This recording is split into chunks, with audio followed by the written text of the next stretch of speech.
When boy is in town, there ain't no fooling around. Only rule is me, they don't die tonight. Yes, boy just got back to town. Since he'd been back, food been rotting in the ground. Where the heck boy gone to? You'll know when he get back, or something else will end up bad too. The boy is back in town. Come out and play, don't get led astray. I'd happily walk into the night to find my ghost wife and wife. The boy is back again. The boy is back again. A pool with no motel is like a boat without a sail. You can't break me. 3:30 in the morning, not a soul in sight. Monsters knocking on my door every night. When the bell starts ringing, be ready for the pain he's bringing. He wants to get home in his boat. If you get in his way, he'll cut your throat. Come out and play, don't get led astray. I'd happily walk into the night to find my ghost wife and wife. The boy is back again. Come out and play, don't get led astray. I'd happily walk into the night to find my ghost wife and wife. The boy is back again. The boy is back again. The boy is back again. A pool with no motel is like a boat without a sail. You can't break me. 3:30 in the morning, not a soul in sight. Monsters knocking on my door every night. When the bell starts ringing, be ready for the pain he's bringing. He wants to get home in his boat. If you get in his way, he'll cut your throat. Come out and play, don't get led astray. I'd happily walk into the night to find my ghost wife and wife. The boy is back again. Come out and play, don't get led astray. I'd happily walk into the night to find my ghost wife and wife. The boy is back again. This place can't break me, even if they take me. Web spun demons come, worms got into me. Worms, I go to set them free. Worms don't ride a pony on the sea. Take these worms from me. My blood is your blood now, motherfucker. Smiley, smiley, the boy's back again. This place can't break me, even if they take me. Web spun demons come, worms got into me. Worms, I go to set them free. Worms don't ride a pony on the sea. Take these worms from me, Smiley. The boy's back again. The boy's back again.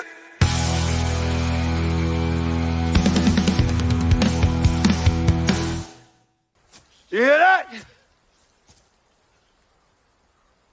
You don't fucking break me!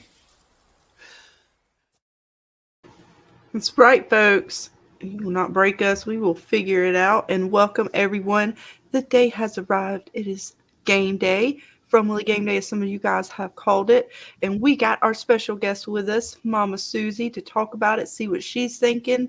And we're going to get into it with all of you guys. So welcome one, welcome all. Mama Suzie, how are you doing tonight? Okay, how are you?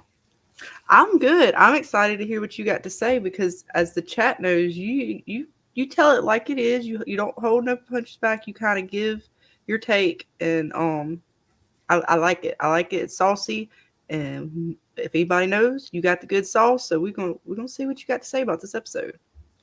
Okay. If you've all seen the thumbnail, then you know Mama Suzie got her own little avatar now. We're gonna Yes, get so good. I love it. everything at some point. We're gonna have Mama Suzie because she loves to come on the radio, you guys, and we're gonna get her set up proper. This is the radio. Yes, the radio. The radio. That's right. But yeah, guys, we're gonna dive into it. But let's see who we got hanging out with us tonight. Lots of you guys piling in. And I saw Jackson first in the chat tonight. Welcome, hun. Glad to see you hanging with us. He's ready and excited for tonight. Let's go. That's right. It's from night. What's up, Arrow? Awesome Arrow, guys. I don't even know the words to say for Arrow Data because the amount of work this man has done on that Suno program. He talk about a natural. Took to it so quick. And I think we got basically a whole album in the Discord at this point. Yeah, pretty much. Next, we got to work on the Christmas album.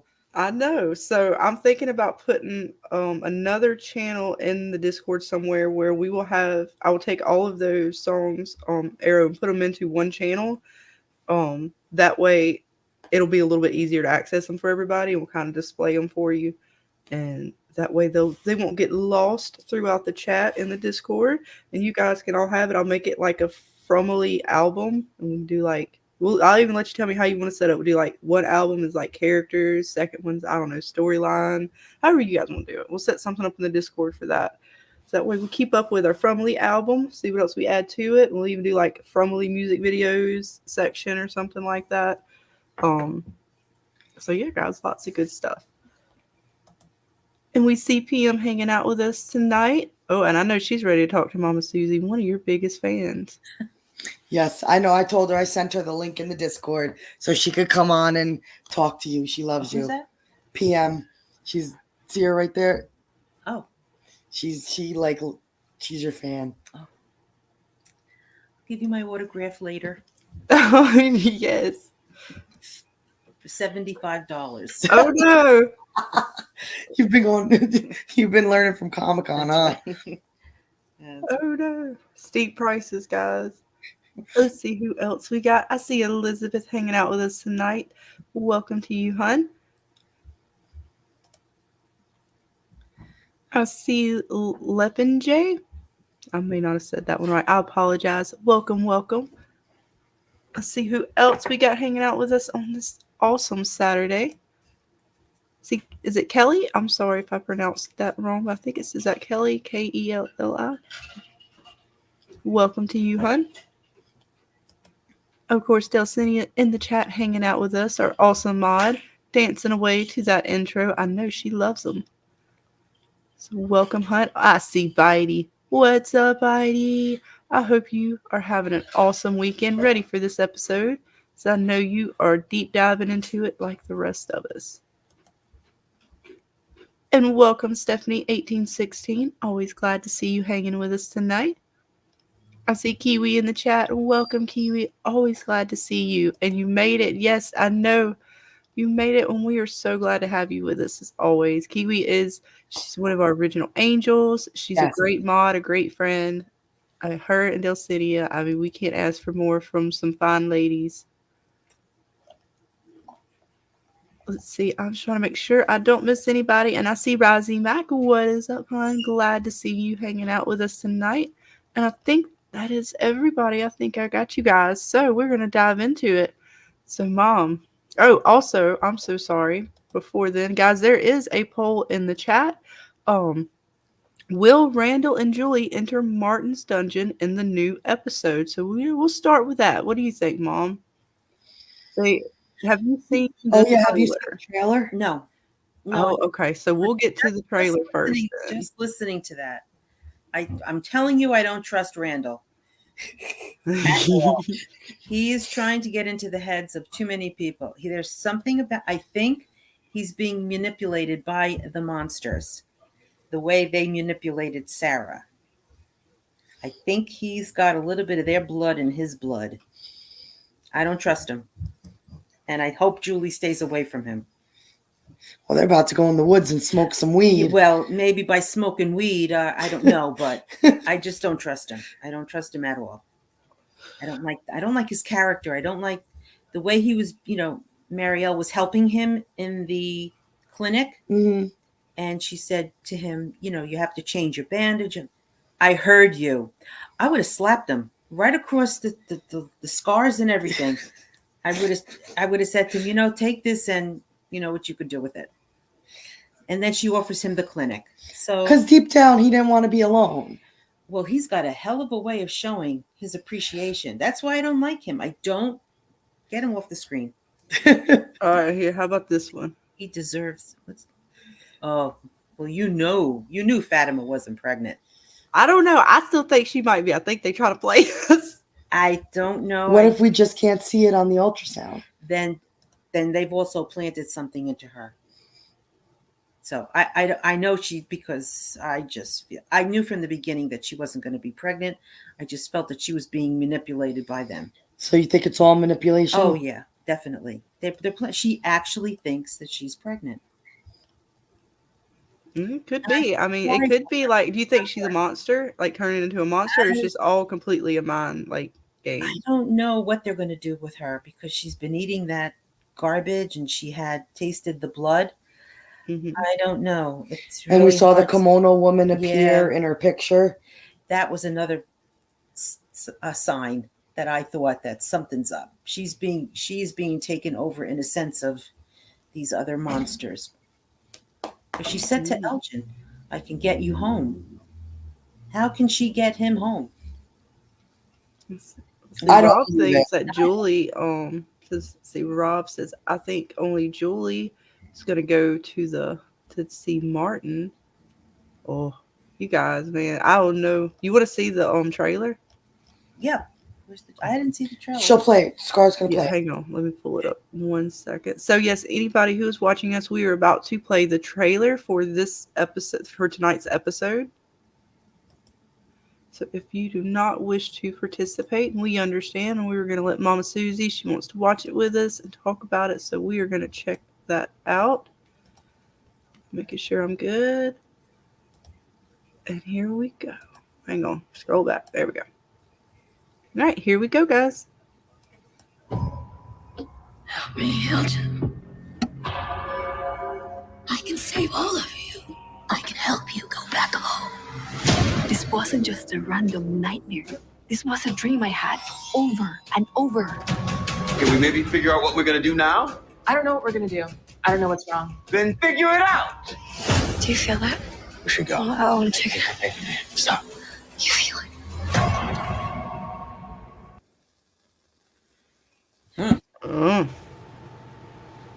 Wow. Something. And welcome to PM. Welcome. Yes, Hi. welcome, PM. Hello, PM. Hi, good afternoon, everyone, especially from Mom. Hello. I can't wait to ask you so many questions about this. Uh-oh. That's what you're here for. Well. But first, what did you think of the trailer? Oh, boy. I don't know. Like, I mean, it's... did you see that Julie and Randall go to the?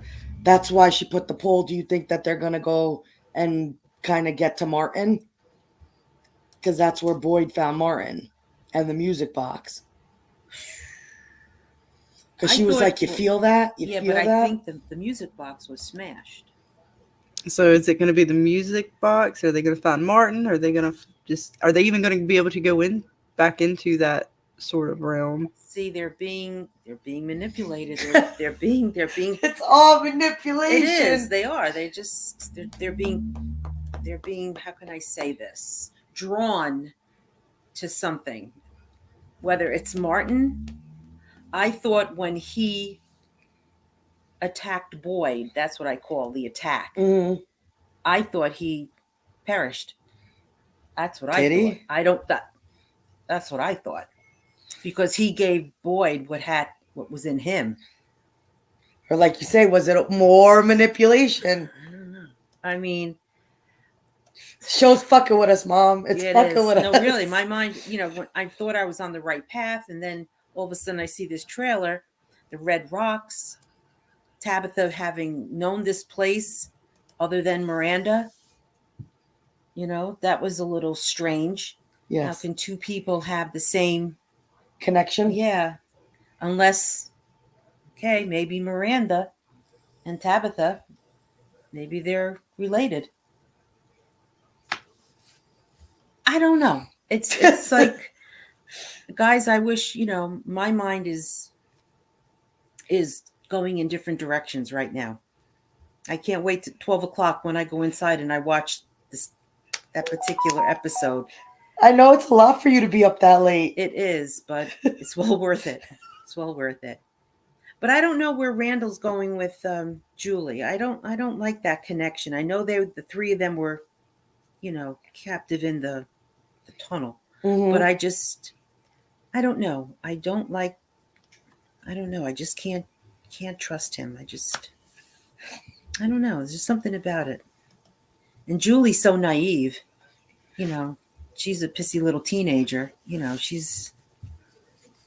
so against the mom, so against this, so against that. But when she smokes her weed, she seems like a different person. She's happy. Yeah, she's happy, all right. Yeah, right. She's chill. She doesn't have to worry about taking care of her little brother, Making mom her and think dad that fighting. she can't hear the screams in her head. See, that's another thing. That's my first question. What is your opinion on this weed smoking and this drinking going on? Is it good? Some people in the fandom are thinking the drugs are good because the LSD helped them see the visions, and others, like me, think they should go sober and stop with the drugs. What's your opinion? I think Jade needs to relax a little bit and really focus, get his mind out of that little flask he has. He needs to really focus without drinking that.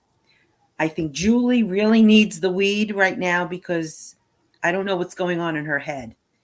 And like she said, the screams are really, she can't cope with it. And the weed is helping her to cope. I mean, I don't know how much more weed she has. I know she better. Right. Yeah. It's like Tilly's little fanny pack, right? It's a never ending purse of weed. You know, it's helping her. So whatever can help her. Like Randall wanted some, and I'm glad she didn't share it. Okay, we got PM on with us hanging out tonight. Asking who So much, was so hanging much. with us. It is so much. Just Let's see. still trying to figure out the numbers that are in the bottles. Mm-hmm. I think Jade is onto something, but I don't know the significance of those numbers in the bottles. Like they said, it could have been dates of people that happened to have gotten there. Mm-hmm. I don't know what those numbers signify. That's really One of the new theories we're hearing is that it might actually be musical notes of some kind. Hence the melody from the nursery rhyme. Unless you stop the melody, that maybe these numbers correlate into music in some form. You mean like Victor had the violin? Yeah, Where did that violin? Did Victor? that was allegedly his mom's. Okay. Alrighty. So she just carried a violin around with her? I guess. Not sure. Hang on one second, guys. I'm just going to read a few of these chats real quick. Jackson's, he says, I think she's still pregnant, talking about Fatima. Kiwi as well says, I believe she's pregnant too. Wow, I have it all wrong. I know, right, Kiwi? I don't think I've gotten anything right for the most part, other than just the fact that it's a crazy show. Pretty much. See, Stephanie 1816 says, what does From Mom think the 3 red rocks are for? Let's see me get a picture of that. I was thinking about that before because remember when Tabitha in her dream, what was she looking at that made her scream? What was behind that rock? What were those 3? What was the significance of the 3 red rocks? That also can be the voodoo theory. You know, You're really digging that voodoo, huh? I am. I'm really, because just the way those things, those shrunken heads looked like, to me, it had all the voodoo around. See how she was screaming? She saw something. But it's daytime. Who the heck? So you think it's a new monster? Well, in her dream, I think so. She saw something that really, really frightened her. So you think this is young Tabitha? Yeah, I do. I do think that's her. Because she said she kept having these dreams, and she saw the red rocks. And that's when Jade, you saw the way he looked at her. Like, how did you know that? So? But even though her clothing looks to be like colonial times. Well, you have to remember, maybe that's the way her mom, maybe that's the way she dressed. You don't think I mean, I really have to look at that. I wasn't even looking at her clothing. Well, people dissect this show. Yeah, I know. So. Yeah. Arrow's saying sacrificial stones. What do you think, PM? What do you think about these 3 red? I always thought it's screaming sacrifice. Since the minute we saw the children laying down on the rocks where Jade saw them for the first time, that to me screams sacrifice, right? And I would like to pose this question to from mom. How do you feel about that? Are you thinking child sacrifice? And if so, how does it make you feel? I don't know. I don't want to think of children being sacrificed, no matter what. I'm not comfortable with that. But if that's the way the show is going, those children that were on the slabs and that saying, to me, I'm leaning all towards voodoo, that their minds are being, how can I say, their minds are being Invaded. not invaded. Well, yeah, taken over their mind. It's like with Sarah, she was being taken over by something when that thing came on her arm. Killed the young boy. I mean, So do you think the kids, the Ankui kids, were sacrificed at some point? I don't think sacrificed. I think maybe they were kidnapped and held there, and they're trying to look for a way to get out of there. God, I just hope the show is not going in that direction. That would really, I wouldn't want to see that. But then again, it's, as they say, it's Hollywood. But I don't know. I'm not comfortable with that. But Yeah. What do Mhm. you make? Sorry, go ahead. Sorry. What do you make of the new vision? So we got a new vision where Tabitha saw the children upstairs in her home, and they were coming down the stairs as she was kind of, like leaning back. What do you make of that? well, if you notice, I don't think the children are out to hurt Tabitha in any way. I don't think they want to physically hurt her, because if you remember when she was kneeling at the front of the tunnel when Jade heard her, I think they were trying for her to help them, but they weren't hurting her. They weren't attacking her. They weren't physically hitting her. They just were trying to get her to understand, to help them. And that's the only way they know how to do it. Those words on Ankui. I'm trying to dissect with, on Kui, that can mean a language for them to say, help me. And that's what she's saying to them. I'm trying to help you. I tried to help you. So Which, by the way, from mom, look at this picture here. I want to get Dana Marie in trouble. I'm just kidding.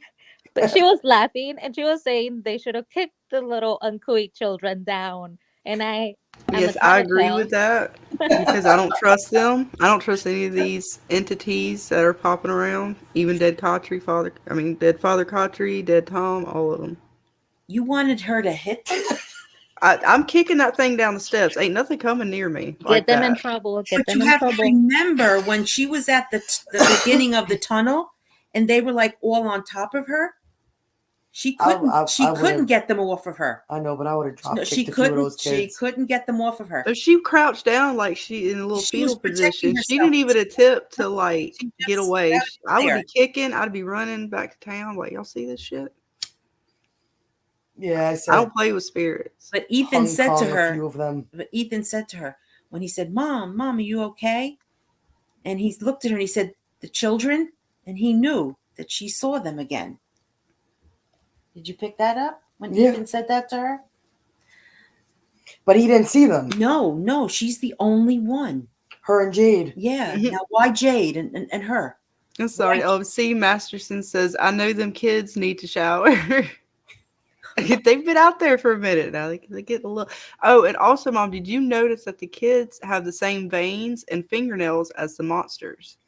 No, I really. That's why I don't trust them. close to I them. think they're too close to the monsters. Well, they live in the tunnels. The cat, yeah, and that I don't trust them. So I would be kicking That's them. a I'm good sorry. point. I mean, yeah, but again, I don't want to see children being in that position of being capable. I know, but you have to think this is a nightmare world. You really think anything in this place has any good in it at all? I'm starting to think that it's all just a bunch of just evil Then stuff. do you think they should have named this show Evil? Huh? Well, Eva, I don't know, maybe. I don't know, because I like the From, because we get so Yeah. many different lores that seem to be from everywhere. Where are they from? Where do these monsters come from? Exactly. You're always going to hear that word from. And We got that's Chris Small saying, I believe they are trying to show her something. And yeah, I mean, I'm assuming they're trying to show her something, but is it good or bad? That's where my right. question comes Right. in. I don't think anybody trusts them to follow them. Oh, you think they're trying to lead her somewhere? Well, Or are they stuck in the caves? Because that's where we keep seeing them the most. So if they're trapped in the caves, how would you release that?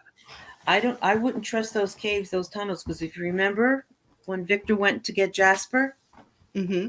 and that woman said, we can definitely keep you here, Victor. So I wouldn't want to Well, go they down. probably like to keep children there, don't they? I mean, I'm assuming that's what happened to the kids. Whatever happened to them, they ended up down there trapped. Yeah, and that's what Ankui, I think, means. Help me, help us. It could. And Rod says, I think she needs to free them. And she's trying. I think she's really trying, because that was her intent when she went to the lighthouse. Mm-hmm. She Kelly was says they're there. so Yeah. creepy, though. I agree. They are just creepy, and I don't know, man. They're not the If kind they of- didn't have the monster claws, I might trust them a little bit more. But they got the monster claws. See, I didn't even see that. I got to go back and look at them close. I'll make sure Dana gets a picture where you can see it. Okay.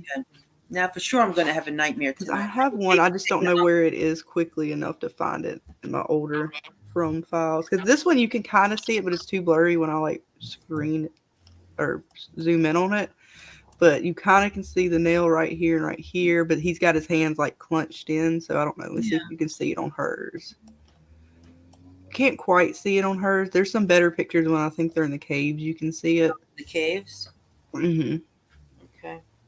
I'm converted though from Mom, because I did think that they were evil and that they shouldn't be saved. But hearing you talk about children really reminded me that if there is anything innocent and good, it would be the children. So I'm on your team now. I switched over. I think I'm leaning more towards that. And I'm hoping that maybe when this show is over, maybe those children, all that evil, that ugliness will disappear and they're going to be able to be saved. Do you think they're trapped souls? It's possible.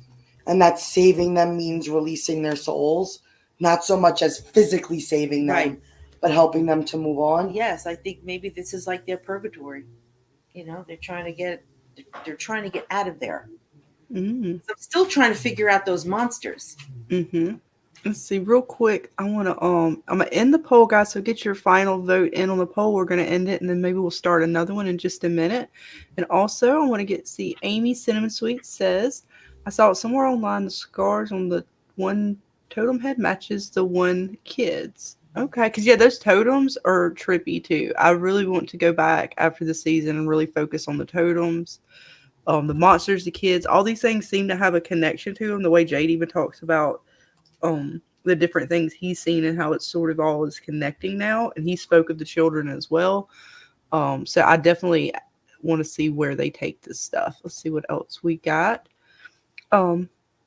Luncher says, bruh, where's Boyd's Parkinson? Little homie's cured, but recall that Ethan's injured leg healed remarkably fast, which Tabby noted. Could it be Fromville that cured him because it wasn't his time?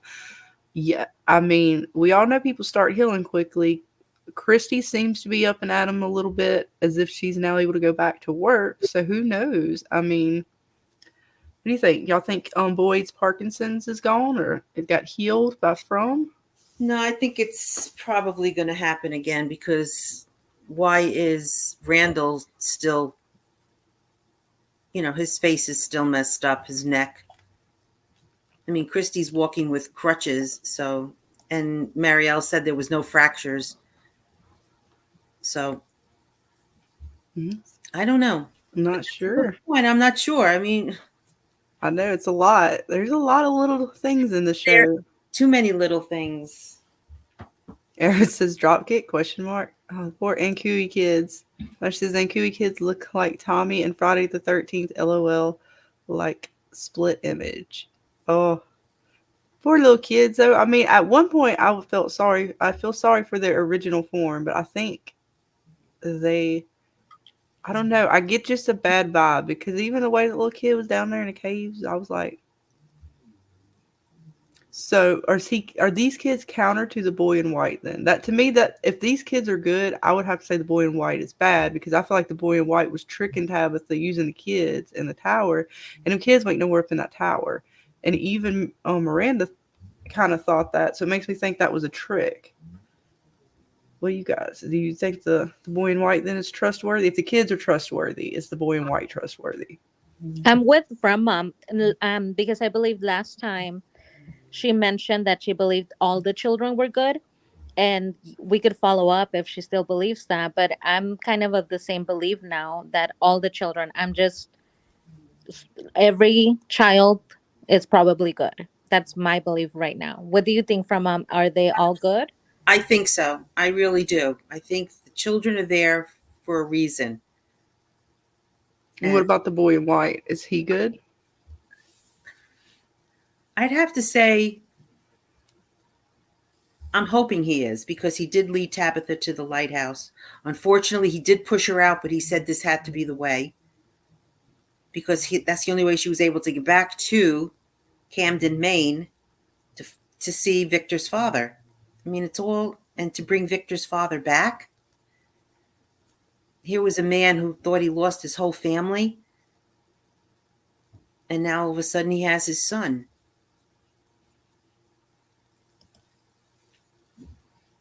True. Mm-hmm. And you got some gifted memberships, Scarlett.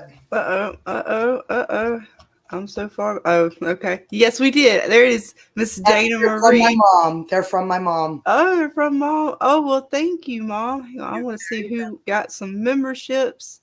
We got Kiwi Skirts become a member. We got Jackson became a member. Baby Clay, Amy Cinnamon Sweets, and C Masterson are now a part of the Fever. Fever Dream. We're still working on names. We're getting there. But we got something for you guys. And Kiwi thank you, also, Mama. Kiwi also gifted you some Oh memberships. snap. Oh snap. Kiwi. Oh gosh, Kiwi, thank you so much, honey. Let's see who else we got. I could go back over here. We're not used to this. We're not used to all these additives. Where did it go? Where did Kiwis go? All right, there's Kiwis. All right, we got Gary as a new member. We got Lee Bradley as a new member. We got Vic as a new member. Laura Butler as a new member. Delilah as a new member. Welcome to you all. We got some emojis for you guys. I'm going to put some more up, actually, since we got some more members. I think it has unlocked access to a few more emojis, so I will definitely be working on those. But for now, since we had some awesome gifted memberships, we got a little something for you guys. Click over properly. All right, here we go. Welcome to the fever dream. Fever, you're on fire. Welcome to the burning desire. I said fever. Join the party. We're burning all through the night. There you go, guys. Thank you guys so much. Oh my gosh. I don't even know what to say. I've lost my words. But thank you for the gifted memberships, Kiwi and Dana's mom, Miss Suzie. Oh, you're very welcome. So yes, guys, got a few emojis. We got Jasper, we got Jade, and we got a little fever emoji because it's all about Bugs getting my the mom passion. Huh? Jasper bothers my mom because it's my nephew's name, so it's her Oh. grandson's name. So she sees Jasper and she's like, Oh no! Well, we'll have to see which one you like, Mom. What's your favorite character, and we'll have to get an emoji of them. My favorite character? Oh boy, I'll tell you. It's between, Boyd and Jade. I really, really like those two. no, Donna. I thought it was Randall from Mom. Randall. Not even Donna. That's it. You're not my mom no more. Donna's been through hell, really. She's really kept the colony house together. No, but I'm talking about in the family in the street. In the town. In the town. Colony is one thing, but Boyd and Jade, I think they seem to really put the show together. Well, it seems like we're getting a couple Boyds in the chat and Ethan. So yeah, I'll even do Jim. You know what? If I have enough room, I'll definitely put Boyd in there. I'll get a good one of this season of Boyd. Victor is another one. Victor, I have, it's like having a son. So I'm really leaning towards Victor. But it's Boyd, Jade, and Victor. I really like those three. And I got Jade in there, and I was working on putting one more in there, and I couldn't decide which one to do. So we definitely put Boyd in there, and then we'll see what we have unlocked in order to add more emojis in, and we'll see if we can't do Victor and either Ethan or Donna. We'll get some more in there for you guys, definitely. But thank you all again. That was awesome. I hope you enjoyed the little video. I'm going to work on it again. But a little something for now to show you guys. Thank you for joining the Fever Frenzy, the Fever Dream, or what was the other one we had? I forgot now. I'm sorry, guys. I have to write things down. I honestly do. I have to stop. Yes. You girls deserve it. You're amazing. You're the best show in town. So it's very well deserved. Thank you, sweetie. That is honestly that's very. Like I said, y'all make it where I don't know what to say. Y'all make me tongue tied. So much. My mom's enjoying that name, the Casanova, because my mom's real maiden last name is Casanova. There you go. You got Mama Susie's vote. She's enjoying that very much. Like he says vote for Jim, so I don't know, Dana. Oh, Jim, no.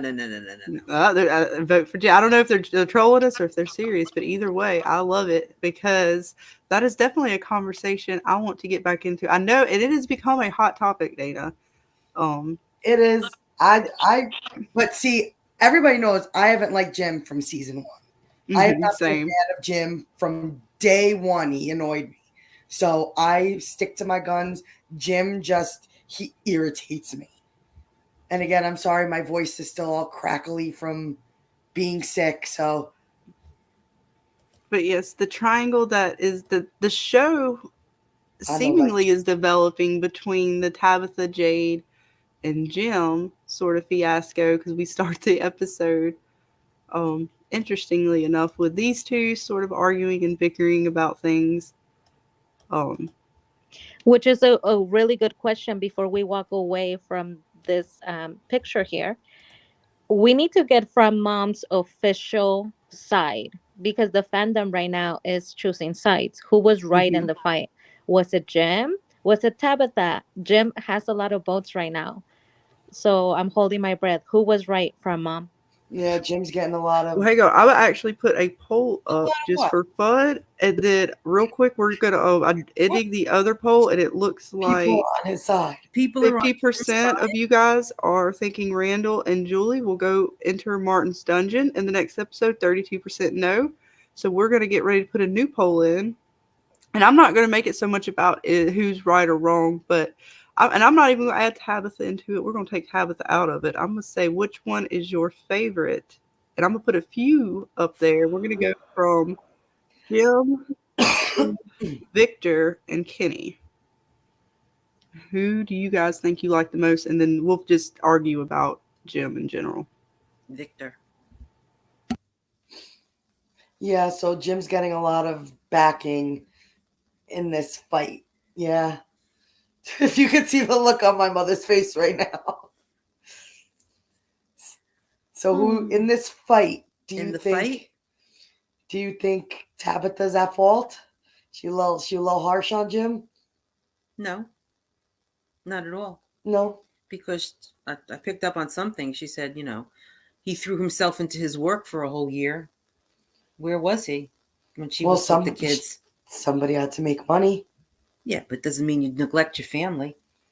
No, but no, you can't fault him for working. No, but still, we don't know what happened to those two when they. I'm just telling you what people will say.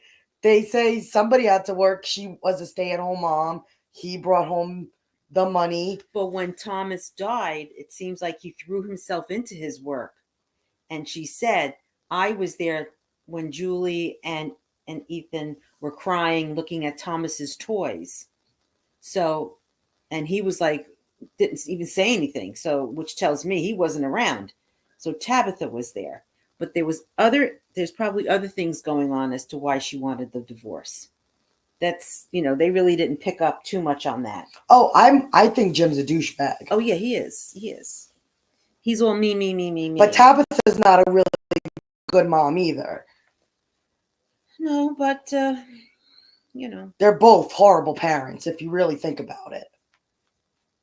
But Jim, I've never liked Jim. What makes you think Tabitha is a bad mother? She was way too quick to just leave. They're way too quick to leave their children behind. Like, I know that they're trying to figure out things, do things, but you still have kids. Like, you're leaving them alone under the care of Tien Chen? Well, now Tien Chen is dead. She died. So every time you're going to run away to try to solve a problem you're just going to leave your kids behind? Like, you still have your kids to worry about. You can't put it on Julie because she's still just a child herself. Like, I get that Tabitha is dealing with all this, but I feel like both of them are too quick to just leave their kids behind. To kind of fend for themselves.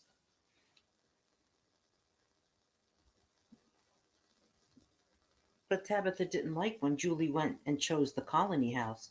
Do you think Julie did that on spite? Oh, yeah. Oh, yeah. You raised a teenage daughter. What do you think? Exactly. That's an excellent question from Mom. So if you were in From and you just arrived and you're choosing the town and Donna Marie wants to go up in Colony House at 16 years old, or first of all, would she make that choice? Is that the type of teenager she was? No, Dana had a lot of respect. She really, if we have to go to that scenario and we had to choose, Dana would have never gone to Colony House. She would have been with the family. Yeah. Who made that decision? I think that was Jim, kind of. He was all like, no, it's fine, Tabitha. To me personally, that was one that thing. irritated me probably first off. With I was always too terrified of my mom. So if she said no to something, I listened. You do the best you can as a parent to raise your children and hope that they would lead a good and have a good life. But you never know, once they leave your home and that door shuts and they're out in the world, there's no control. You only hope you give your children the right tools and hope and pray that they succeed in life. Yeah, it's hard. But these parents, now that Dana's bringing it up, I really didn't dive into that part. I just thought Jim was a neglectful father. And I think Tabitha has a lot of issues, a lot of skeletons in her closet. Let's put it that way. Like, this is a fucked up place. They both left their kids here. Yeah. Like, but when she was talking to her mom, it was like, come on, you're talking to your mom. Tell her what's going on. Tell her that, it's something that she can't explain right now, but, that things will get better. Yeah. She left her poor mom hanging there. Yeah, that's definitely one thing I would have told you. Yeah. Just 1 second, real quick. The Casanova. I'm sorry, I will do another poll with Dale in it. I think it only allows me 4 options. So we can do another one after this one and add some other, or change them out, rearrange them, however you guys want to do. But yeah, even like I said, it's a hard conversation, I guess, because they're bringing up stuff that people deal with in real life, and depending on your perspective, or even if you are more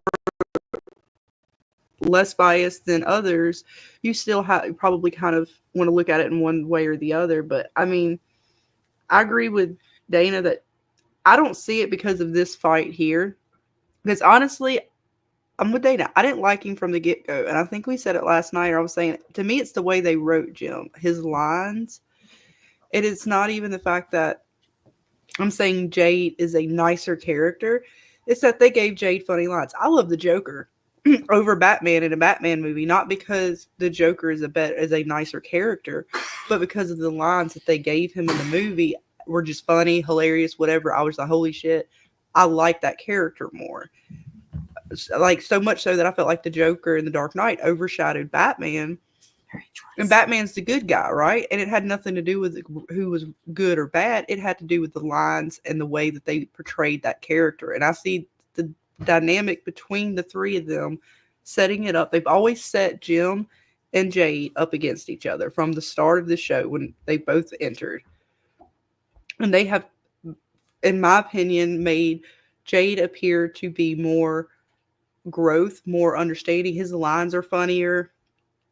Even just the fact that his storyline seems to be more involved than Jim's, like to the main plot. Almost as if Jim has some stuff, but he seems to be supporting Tabitha's story more than, or where Jade has his own main story quest or line that he's following.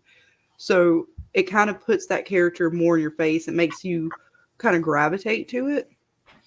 Mhm. But as far as the bickering between the two and who's a better parent, I mean, they've only given us so much information, and what they've given us in the show does not, in my opinion, make Jim look in a favorable light. And although Tabitha may not be looking in a favorable light, I would argue that Jim looks in a less favorable light. Maybe even just slightly, but enough to notice. Yeah. Mm-hmm. Yeah, I agree with Dana too. They're bad parents. That's what it looks like to me. But that takes us to our second question regarding the fight. From Mom, a lot of people have been saying that the slapping of the hand, when Jim put his finger up in her face and she slapped it, Tabitha slapped it away. A lot of people are saying that this is almost domestic violence because she should have never slapped his hand. I think that he kind of deserved it because Yes. he's putting a finger in her face. Yeah. Right. What is your opinion? Because Jim is getting a lot of sympathy because of the slap. What's your opinion? He is. It just tells me that a man, for a man to, or anyone to put their finger in someone's face is not very, Right? It's like violating your. you're violating your space, number one, and there's no respect there. It's like, it's like a bully, my finger's in your face and that's going to be, no finger in the face. That's So why she was. It was. Yeah, I think it was okay. I think she just, she's had it with him. He didn't have to do that. That was not a time to put your finger in her face. He was angry, I think, at her because he said your kids thought you were dead, and I think he was pissed because he had to supposedly watch the kids because she wasn't there. And it was a tough job for Jim because he didn't know how to take care of his kids. Yeah, isn't it interesting that he never mentioned that he screamed and snapped at Ethan when he asked about Mom's body, which is, I think which is another good question, because you were not on panel when we were discussing Ethan asking dark questions. A lot of the fandom started to say that Ethan was turning dark, quote unquote, because he was asking about death. Do you think that those questions were weird? Does that mean he's dark? Or to you, does it seem like natural questions a child would ask? Someone of Ethan's age, yes, that's very common. They don't understand what death is. They really don't. They don't know. They have no idea. They haven't been exposed to a wake, a funeral. They haven't done that. So it's very hard to explain to a child death. My son was 10 when my father-in-law passed away very suddenly, his grandfather. It was very difficult to explain to him what death was, that he wasn't going to see his grandpa anymore. You have to find the right words. And if you can't find the right words, then you go to someone that has those right words that can help you. They can give you, again, the tools to help you. But when Ethan, I also didn't like the fact when Ethan said something and Jim like grabbed him by the shirt collars, like, don't talk about your mother like that. I think because Ethan said mom was dead, and Jim kind of like went to Ethan, grabbed him. Or that might have been when he had the phone call. Okay. And that was another thing, that's Like, he was asking him, like, what did he say? Yeah, what did he say? You don't do that. He Joker. That was like what the Joker did in a way, I think. Didn't he say Julie like saw that. Oh, no, it was Batman. He told him. Julie saw that, and she was not happy with the way the father reacted that way. It was extra. Like, that's what I said. Like, that's why I don't like Jim. He's very extra. And I know some folks in the fandom think that, well, they give like Jim credit for the tower. I give that credit to Jade. Jade's the one that started the project. He's the one that wanted to do the signal. The only thing I would give credit to Jim is that he did the little construction of it but then again, he fought Jade on Jade trying to show him more evidence of what's going on in this place. And in turn, Jade ended up having to figure out the power source, not Jim. Jim still would not have been able to do anything with that radio had it not been for Jade. And that's, again, they set it up throughout the show to put Jade slightly above him and even an intellectual sort of realm. Because even now, Jade is actively trying to figure it out, trying to get people released, which I think is part of why Tabitha, they're trying to set up Tabitha as like she's connecting with Jade, because he's actively doing something and he's not pretending. The one thing that I got from this fight from Tabitha and what she has constantly said to Jim, and I know like the guys say, well, what am I supposed to say to her? Well, if a woman is constantly telling you not to lie to me, not to pretend that everything's okay when it's not okay. Like, we need to have serious conversations about how we're going to figure this situation out. Constantly saying everything's going to be okay. Like, I get that you're being nice, but we're past that point, right? We're in a place where our children are not safe. We are not safe. There's monsters coming out. Like, we've got to figure this stuff out. We're not okay. Everything's not okay. And I kind of understand that, because Julie was feeling the same way towards her mom in the situation. She's like, all right, although I'm not grown, I'm grown enough to understand that we are not in a good situation, and lying to me about it is not helping. So that's what I took from her. And it seems as if she said that to him more than once. Like, they've showed that sort of statement from her to Jim in more than one episode, which makes me think it goes back to their marital problems and their communication problems. And we're all trying to say, well, Tabitha is cold-hearted, Jim's just an asshole and angry. Well, there's just clearly, and I think you're saying that earlier, right? There's just clear communication problems, and the breakdown causes that conflict, and it only escalates the more they compile it and they don't figure it out. But Jim has his own issues, and those issues are not just the problems he has with Tabitha. Those span with other characters. The stuff he does causes, in my opinion, more hurtful, or just more hurt onto other people. I mean, what he did with Randall almost cost Donna her life. And I'm trying to think, yeah, Jade has done some harebrained shit, but I don't think what he did to Christy was not intentional. Like, he wasn't trying to actively get Christy to do anything. Christy went after Jade because Jade freaked out. What Jim got with Randall to do was they started going around town essentially interrogating people, right? He went around with Randall, they interrogated Sarah, and he got Randall so worked up to the point Randall like just totally kidnapped Donna. So I mean, that's why I don't understand. And never forget, this is for From Mom, because she loves Victor. Never forget how Jim like manhandled Victor. Remember very first time? No, that really, that's what really made me set back with Jim. He was so quick to use force. Instead of looking at Victor and saying his son needed somebody, a friend, Victor wasn't going to hurt Ethan in any way, shape, or form.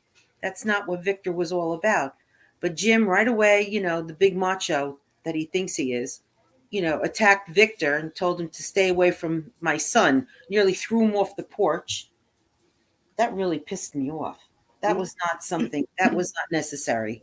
And Blue said he did shake Ethan. Jim's reaction to things seems to be aggressive. Yeah, I think he has a little bit more. Well, of this. even when I forget which episode it was. I think it was in season 2 when Tabitha was going to let Julie and Ethan go up to Colony House to see Victor, and Jim was like, no, like they're not going, and he was like, can I talk to you outside? Yeah, and like he took her outside and like scolded her for not like agreeing with him, and she's like, what do you want me to do, like lock our kids in a basement? Like, do you know Victor saved your daughter's life? and I think Jim made Julie not like Victor because she was very, like, when Victor came into the kitchen when she was tied on the chair. Well, in that first meeting, he did come off like, I get it. Like, she's tied to a chair, and here comes this guy, like, wants some peaches. Well, like there. He was a little creepy. Yeah. Like, so I get her, like, nervousness. She's tied. But the way Jim talked to Tabitha, like, you need to back me up. When I say something, we're supposed to be a team. No, you didn't want to be a team. You want her to back you up and just keep her mouth shut. Like, it was like, I just felt like he was scolding her. Yeah. And that was kind of like the moment for me. I was like, I don't like his personality. A husband does not need to scold his wife. Golden Child says Tabitha never finds fault in herself, and it struck a nerve when Jim pointed his finger at her. She doesn't want to accept responsibility for her own mistakes. Yeah. I mean, again, the way I took this situation in particular, it wasn't so much about what Jim was saying. It was the fact that if you look, I mean, the bed's right here next to her. There's a wall here. She's essentially in a corner. She cannot, I mean, she's supposed to step back all the way into the corner, or maybe he should step back off of her. Because if I remember it, at this point, Jim had been hounding her. She had not yet. This is before she tells, like, he gets in the bed right after this. This is the finger is right before he gets in the bed, and then he trips himself up, and because she calls him a pussy or whatever. Yeah, so up until this point, the finger in the face is all Jim hounding her. She slaps it. He's like, okay, whatever, gets in the bed. And then she's like, no, say it. Don't be a pussy. And then he gets all tripped up in the blankets and then wants to throw another tantrum. And that's the way I perceived it because of the body language. She's cold, but instead of, again, if someone's cold to you or they're having problems, you pointing your finger in their face and hounding them is not aggressive behavior either. So she slapped the finger out of her face. But again, you think that's appropriate for anybody to put their finger in your face and start pointing at their finger in your face, aggressively telling you things? No, you can say whatever you want to over the side of the room. Yet, had been walking away from him. There's a difference. There's a fine line difference, because I guarantee you, if somebody has me back into a corner and they have their hands in my face, I have every right to clear my space. Because again, harassment. It's harassment. But it takes all types, guys. So we understand there's gonna be some of you that side with Jim. It's okay. It takes all types in the fandom. You're wrong, but it's okay. We still love you. And no, I'm not saying that Golden Child is wrong. Actually, I love that we can all see it from a different perspective, because I'm no way saying that Tabitha is right. She was wrong for being cold. She doesn't need to be cold. Being cold to Jim is not helpful in the situation either. And again, I'm trying to remember what else Tabitha has done that has been so wrong, other than her going into the tower and her wanting to go to the tree to help Jade figure out, again, how to get them out of this place. Because I thought when they first got here, that was what Jim wanted to do, right? He was trying to figure it out. They had the whole murder board thing on the wall, right? So now what has changed? Jim's the one that keeps changing the rules, and then he doesn't even do what he asked Tabitha to do. So that's what I don't understand. Yeah, I think, in my opinion, the change of wanting to figure things out and then not wanting to for Jim, it seems like divorce is inevitable because they were okay for a little while and now they're back to fighting. So I think that he realizes when we do get out, and especially because she was out for a little bit, like now that he knows that there's a possibility, I think that he realizes when we get out, we're still going to divorce. I'm still going to lose my family. This isn't going any better. And I think part of him is comfortable because they're kind of forced to be a family and from. Mm-hmm. That's actually a good point. Do you guys think that Jim will actually sabotage an escape, knowing that he might, like, they might get divorced? Do you think Jim's capable of doing that? Like, if they had a legit way out and Jim's like, okay, if we get out, Tabitha's most likely going to divorce me, do you think he would sabotage it, Mom? I hope not. For his sake, I hope not. I really, I hope not, because if they were taking that trip as a last hurrah to try to work things out, and then they happened to come across the tree across the road, and they're in from, and now, like Ethan said, he liked it better when they first arrived. People were too scared to argue. Now everybody's arguing. So I don't know what's going to happen to Jim. He may not even last the series. They may, who knows? They may just. What about you, Scarlett, PM? Do you guys think that Jim would sabotage an escape? I don't think he would sabotage it. Like I said, I don't think he's a bad guy. I just don't like the things that his character does. They don't. I don't know how. I don't know how to put it any other way than he goes back and forth, and I can't figure out if he like. I don't think he's a mole. I don't think he's. I don't think he should go in the box. I don't think all those kind of things. Like I know I hear in the feed. I'm like none of that. That's a little. That's way too far. I definitely think he's in a high intense situation, which is again, all these characters are in it, right? And we see how they react to that. And again, if I'm comparing characters, I don't like how Jim reacts to the situation compared to other characters in the show. But I don't think he would do that. In my opinion, I feel like I'm very wary of Jim and everything he does because we have some insight now based on things that he has said. For example, we assume that he never went to the bottle tree because we didn't see that on screen. But he then confessed, yes, I went to the bottle tree. I even got some bottles down and saw what was written inside. He's a smart guy. Okay. We are to believe that Jim is an intelligent person. He never mentions this to anyone. Um, he only mentions it to Jade when he wants to go with Tabitha to look at the bottle tree to tell them it's not a big deal. Don't even worry about that. You don't need to go. Why did he hold that on that information? Why didn't he mention that before?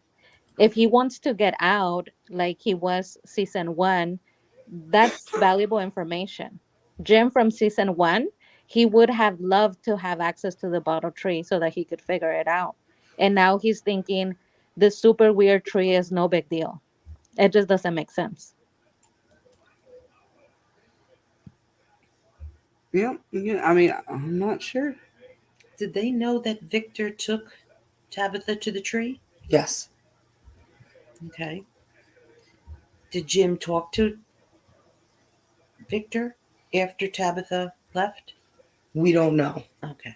They never showed us. Yeah, at that's least. what I was thinking. Maybe I missed that part. No, that's just like what PM said. We were thinking this whole time Jim just ran off in the woods with Kenny. We didn't even know he went to the bottle tree first, because a lot of us were sitting here like, wouldn't that be the first place you look? where Victor took her. Like, why are you going deeper out into the woods? And then we come to find out he did go to the bottle tree. There was 2 bottle trees. Yes, the faraway tree, bottle tree that Tabitha went through, and the skinny one that Boyd and Sarah found. And that's the one where Jade went to and met Dead Tom. Yes. Okay. And Blue says the only person I think might sabotage a way out is Donna or Victor because they don't have anything to go home to. And that's a good point. Those two, you know, I don't know. Victor now has his father, so you might think he might want to go back. Donna seems to be a little more, I don't know, because she did kind of want to. Sorry, Dana. She's the only one. She's the one. If she's the mole, that would break my heart the most. Oh yeah, absolutely. I would be crushed. I don't know. With Donna, I find myself liking the character. However, I remember, like Kenny mentioned, are you still having those parties up? And we all know what type of parties up in Colony House. And that reminded me, oh my gosh, that's true. This really nice lady was having those weird parties up there and wanted Julie to stay with her. That reminds me. And then I'm like, oh, I don't know. I don't get her because of that behavior. So I like her, but part of me will always question why she fought for Julie to be in a house where there was adult behavior without her parents. I'm not sure. Again, like with a lot of these people, they definitely set them up to look suspicious. And do you think Donna could be a Moma? I don't know. Oh boy. No, I don't think so. No, because when she broke down in the room with Boyd, I think she really she puts this act on that she's this big, strong, but deep down she's really afraid. She's really, really, truly afraid. But I think that bus driver lady is looking towards Boyd. I think she's got a little bit of a little eye for him. Think she wants her some Boyd? I think she wants some Boyd. Yeah. Oh, goodness. Yeah. Well, she wasn't being very nice at the meeting, but she did privately apologize. Yes, she says, I'll have your back the next time. And what type of having his back? In what way? Yeah. She better keep her mitts off of Boyd. He's got to take care of Ellis and Fatima. He's got to take care of them. That's a great segue. We need to talk about Ellis and Fatima and the pregnancy from Mom. Okay, give me 1 second. I just ended the poll, and it looks like out of Boyd, Victor, Jim, and Kenny, you guys voted 48% for Boyd, 37% for Victor, 6 for Jim, and 6 for Kenny. Let me pull up those next screenshots, and we'll get into Fatima and what you guys think. Here we go. There she is. Is she pregnant or is she a monster? I think both. I think the pregnancy is going to turn her into a monster. That's a good one, Dana Marie, because right now it's people saying either she's a monster or monster baby, but this is a 2-for-1. She's a pregnant monster. I think the pregnancy is turning her into a monster. Or the supposed pregnancy. From Mom, do you think that she's pregnant or not? No, I don't think she's pregnant. I just think that she's being manipulated. Something's got her mind. You just don't wake up and decide to eat rotten vegetables. You just don't put your finger in somebody's bullet hole and start sucking on their blood. I mean, come on. That was like, wow, where did this come from? Wasn't a craving of yours? No, just watermelon. No, that was really bizarre. That was just... No, Are you sure Dana Marie's pregnancy didn't crave blood? She craved watermelon too. Oh, I love. I did. I ate a lot of watermelon when I was pregnant. Literally, they were my meals. Yep. No, that when she was doing that blood, that's like vampirish, kind of really way out there, voodoo. Mm-hmm. Something's got her. Something is making her is controlling her to think that she's pregnant. But Mom Blue says, I crave chicken livers. Pregnancy is weird, man. You crave all kinds of stuff. Oh, well, I don't think they stuck their finger in somebody's bullet hole and took out blood and started eating it. That was Well, Tilly That was licked extra. eggshells. what? Tilly licked eggshells. Oh, she was Tilly. No, this eggshells and blood are two different things. And rotten vegetables. I mean, come on, that's like Mm-hmm. no. There's something more. They're going to be. I think maybe tonight may tell us a little bit more about Fatima's. The Casanova says tonight's at the episode is going to be the best yet. Well, at the end, Ella said to Fatima, "You better tell them," and Chrissy said, "Tell us what?" And that's how the episode ended. So they're probably going to tell Chrissy and Marielle what she's been eating and her craving for blood. I don't think she told. I don't think she admitted the blood. Oh, I thought she did. I don't think she did. Because I think Boyd knows there's something more to it.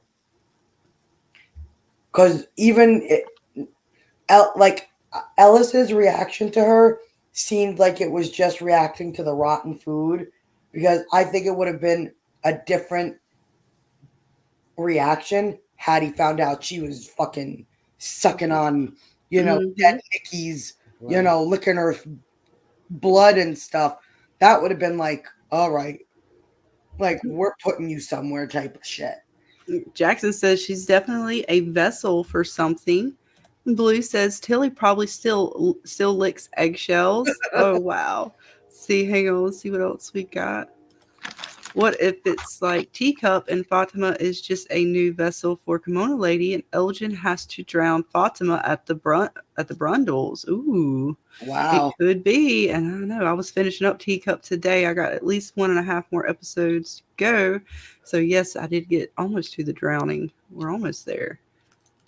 Let's see. Amy Cinnamon Sweet says she could be a monster and having a monster too. Definitely could be.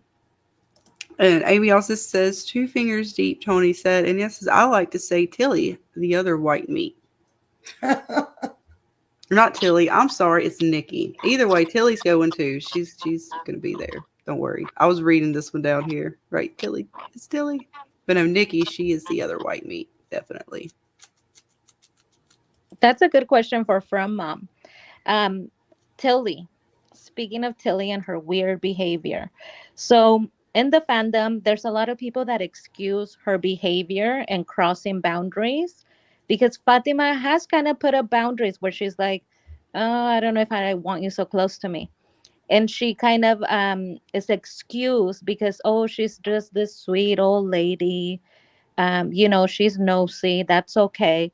And others are very wary of Tilly, thinking she's not all that good. What's your opinion on her and her behavior? One, I don't think Tilly has cancer. I don't think she really has cancer. I think that morphine came into the story because Marielle was coming in, and she was a drug addict, and she needed the morphine. I don't know. I don't think Tilly. I think Tilly is very weird. When she read the tarot cards, and she right away knew Fatima was pregnant, and she could tell Fatima's not pregnant. So why would she say that? So I think Tilly isn't. I think Tilly's the mole. I think Tilly has been there, has been planted there. Oh, so your team Tilly is the mole. Yeah, I think she is. Yeah. Yay. Yeah. And maybe we could discuss your favorite, because we were looking at the scene with Mariel and Christy.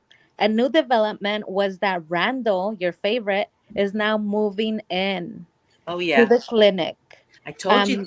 What's your opinion about that? Because when I saw him, I thought, oh my God, he's planning something bad.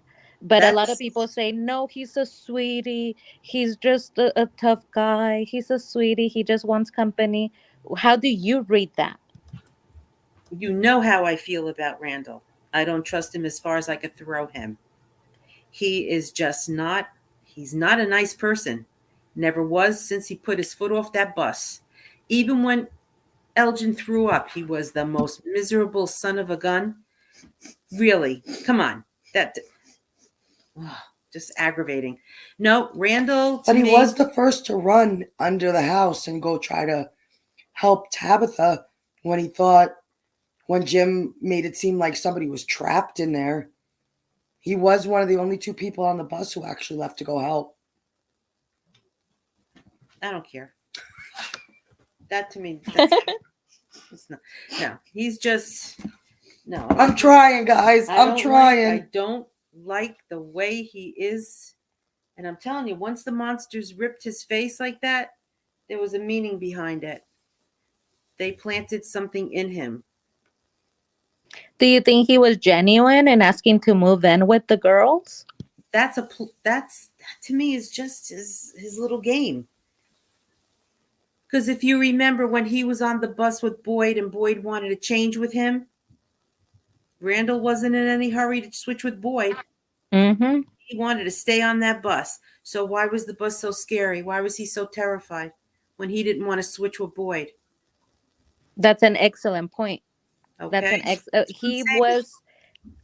Thank you for reminding our audience about that, because that's an excellent point. There's something about him, and I think I put him in the category of like Tilly. I don't know, just something about them. They're just not giving me good vibes. Yep. Amy Cinnamon Sweet says, baby, it's what's for dinner. Interesting. You're going to eat the babies? And yeah, Tilly, the 4 kids, 7 grandkids, that's definitely sus. What are they going to go with that? No, that's what she says she has. I don't, like I said, I don't trust her. Look, Grandma sits around reading tarot cards. Do I sit around reading tarot cards? I read tarot cards. I got a set of tarot cards. I don't believe in them. There's only one person that can tell us destiny, and he's up there. Right, Meek? Delcinia says, Randall is always willing to help. I think he just has a chip on his shoulder. And he seems to be wanting to help a lot this season. He seems Sorry, nice. my mom just went into the kitchen real quick. No worries. The World of Cash says, Randall is not nice, but he is real. He's just not buying into the fantasy. 40 Stephanie says, what if Fatima was pregnant, but whatever is in her ate it? Oh, Lord. Oh, God. Yeah, oh, my goodness. Clutch to pearl. Oh, my God. I'm glad Mom walked away on that one. Thank you for the comment, Hud. Woodrow says, I believe Fatima's pregnant and Eloise is still alive. Yeah, I definitely think Fatima's still pregnant and Eloise is still alive, but who knows? I hope to be wrong, and then it's something even more spectacular than that. Crazy, something I can't even imagine. Welcome, Kate. Always ready to throw the shoe. Who we throwing the shoe at tonight? Throwing shoes already? Oh, they're like hating on Randall. I don't hate on Randall. I like Randall, actually. I mean, I don't like his chip on his shoulder. He got a little attitude every now and again, but he's been helpful this season. I worry about Randall because I don't know what they're going to do with him, but I don't think he's a bad guy. Just admit it. You don't like Randall because he reminds you of Anthony. Your smart ass son. Oh, I thought you were talking about, I was like, who is Anthony? My brother. I was like, wait a minute. Like, I was like, who do I know, like, personally? Because I was like, who? No, my mom walked in. I was like, admit it. You don't like Randall because he reminds you of my smart ass brother. Mm-hmm. The World of Cash says, Randall doesn't know nor trust any of the people there, and why should he? Yes, definitely was very questioning. That's what I said, man. Like, I don't mind Randall so much because he seems as if he was trying to also figure shit out. He just got a little chip on his shoulder. He got to calm it down just a little bit. I think Marielle kind of softened him a little bit. Julie going to soften him a little bit. and he's gonna What do you come out think when okay. what do you think when he first sees Boyd? What do you mean? After all that, honestly, I'm imagining he and Boyd are gonna have a little bit of a feud at some point, a little tiff. But I'm curious to see because he hasn't seen Boyd yet. So this episode, they're gonna go figure out some more creepy shit at the dungeons or whatever we call in Martin's little secret place, and then I'm curious to see if they're because of that. Maybe even if Boyd comes up to him, he's gonna be like, "Hey, well, not want to say put it aside, but maybe there's more important things that he knows he's gonna have to deal with." Well, Randall's got to know why Boyd left him there. Well, I'm sure Boyd will explain that. Now, whether Randall wants to hear it right now or not, I don't know. But again, I mean, that was a tough situation, even for Boyd, because I know a lot of us talked about that as well. Was it right for Boyd to leave him? And I mean, it's a 50-50. It's a toss-up because when you think about it, what was the best thing he could have done? Gotten in the truck, backed it up, and tried to get Randall in time and hope that Randall still had the talisman on him so the monsters didn't, claw up the ambulance. Remember what the monsters said to him when he had the talisman in his hand? Well, they could have put it in the ambulance and they would have been okay. It doesn't work out here. Well, it doesn't work that way. He can't just hold it up like a shield. Doing. But if Boyd had backed the ambulance up, just reversed that shit and didn't give a shit about the monsters and almost ran Randall over, if Randall was paying attention enough as possible, if he still had the talisman in his hand, he could have jumped in the ambulance maybe. And I'm saying slim chance that the monsters don't still grab up his ass. Yeah. And then, but the thing is if Boyd had reneged, if he was like, no, I'm not going to do that. And, on the deal, then odds are the monsters weren't going to let them all go. No. Why do you think they wanted Randall? Again, I don't know. There's so many layers to it. Yeah, and I'm guessing because he's part of what people are calling the Cicada 3. So Mariel, Julie, and Randall. They're connected more to the evil entity since the evil entity already took over them one time. I think it's kind of like they are closer to being corrupted, which is another great question about this shot. A lot of people are thinking that Mariel is bad, that she's evil, and that she's acting like she's all good because the entity has her. What's your opinion on Mariel? It's just a little strange why she was on that bus and that she is with Christy. I don't know. I think it's because she was a pediatric nurse. She was there for Fatima. Mm-hmm. True. There's a reason behind this madness.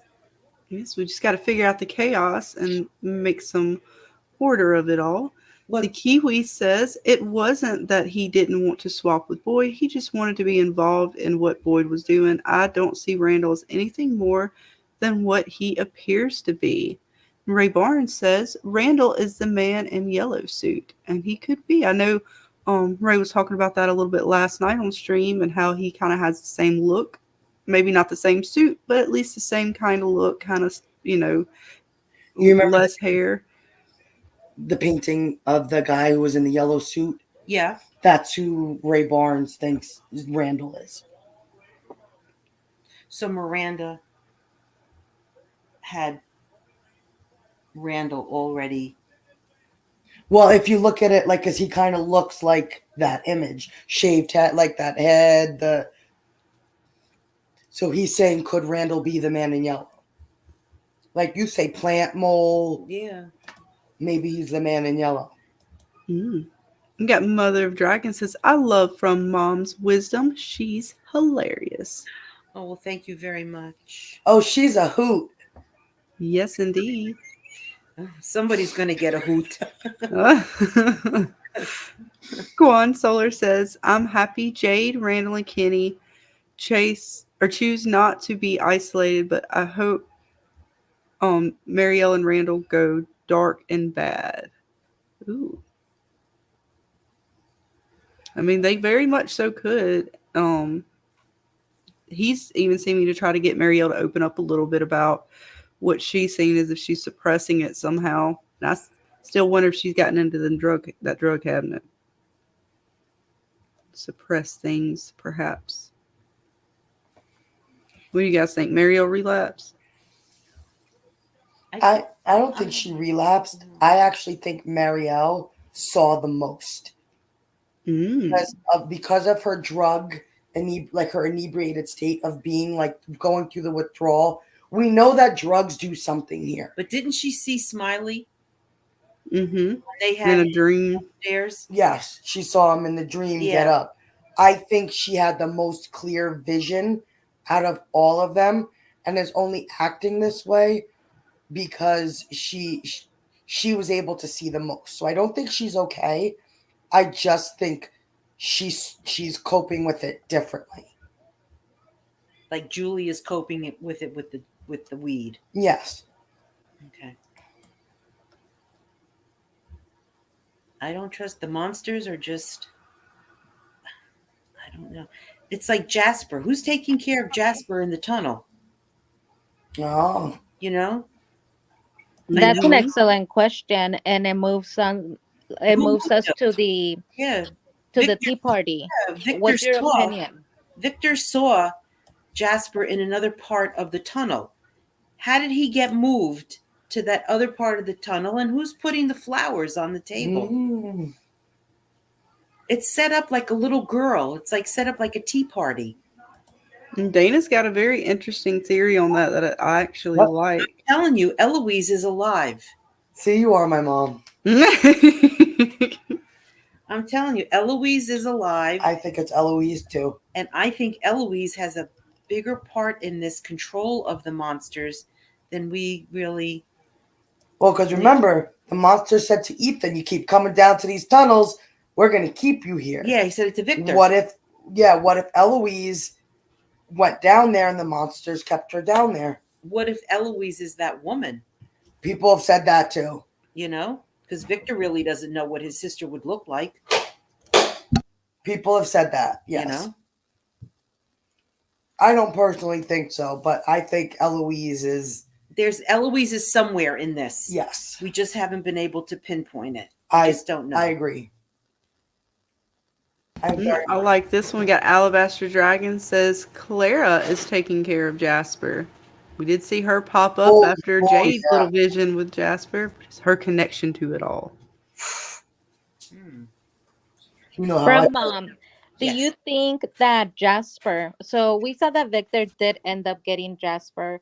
Do you think that he's going to talk? Are we going to get a talking puppet, or what's your opinion? Is he actually going to be able to get him to talk? Somebody is pissed that Jasper is missing. That's my thing. Something is missed. Somebody's going to be very upset that Jasper is missing. Somebody took Jasper. Now, I don't know what they're going to do to try to get Jasper back, because maybe Jasper is the reason. Maybe he's got the control over the monsters. Remember when Christopher and he were having that argument? Maybe Jasper killed Christopher. Mm-hmm. He's sitting like the big boss at the head of the table. He is. I just don't know how they would get the puppet to talk. I don't know what type of torture.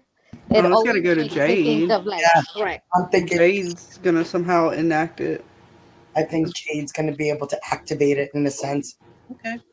If it even really does talk, because I know I asked it last night, do we trust the vision, or the memory, I should say, that Victor has of Jasper and Christopher and the talking? Because I'm curious to see. Because we see Jasper in the chair seemingly arguing and talking with Christopher. What if it's Eloise? What if it's somebody else? What if it's his mom? Or I don't know, somebody we don't even know about yet. That's in that chair actually controlling the puppet, but we're seeing it. Right, Scarlett. It is a Victor memory, so can it be trusted? I'm just curious to see if they're going to change that memory or if it's going to stay as is. Because, I mean, I would love it for the doll to be alive. I assumed from the get-go it was, the Slappy doll. It's like Goosebumps. Like Chucky. Yeah. But again, with the way they play Victor's stuff, it's always like in the back of my mind because they played us a couple times. We thought we were going to get the little home movies, and we got a box of goodies, which still has significance. It changes things. So who knows?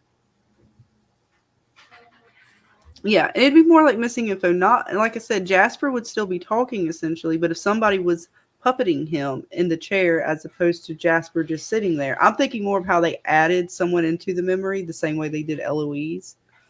But yeah, Victor's memories so far are correct, but they may have missing info, as Spidey says, and that's kind of where I'm thinking it's the same thing as what they did with Eloise. So I'm just curious if they're going to add someone into it. Damn, yeah. Quan Solar says Jasper will talk in a vision, in my opinion, not physically, I hope. Okay. And it's possible. Yeah, because Henry said to Victor, it's a toy. So we'll see. If the puppet talks and Henry's there, Henry's going to have a heart attack. Oh, yeah. For sure. Let's see what else. Somebody's upset that Jasper's missing. I just don't know what's going to happen. Let's see. Purpalize says the puppet was seen talking. It's a question of how. So is it possible? And yeah, like he said, we'll see if they can get him talking, or was it all just I don't know how to say, a fake memory, a false memory? Well, look how Sarah was being controlled when she killed Jade's Toby. Look how she was talking to someone. Mm-hmm. In the diner, she was talking, and that thing came on her arm. Mm-hmm. So she was actually talking to someone. So, and what does it all mean? As YHM77 says, time travel, alternate realities, giant spiders, monsters. Is that bad fairies possibly? What is going on in Fromville? Exactly. Well, lots of different spooks. I do believe in spooks. I do believe in spooks. Moon says, I think Marielle is still using because Julie said smoking weed was the only way for her to stop hearing the screams. Marielle seems to have no side effects compared to Julie and Randall. And that's what I thought, because she has unlimited access to the medicines at this point, with Christy slightly being down. Everybody's kind of preoccupied. She may not be. It's absolutely possible that Marielle is just having something else going on with her. She's able to cope with it better. It was just weird because now it seems like she's got full access to the drugs, where before it was like, we got to be on lockdown. You can't touch shit. But we'll have to wait and see.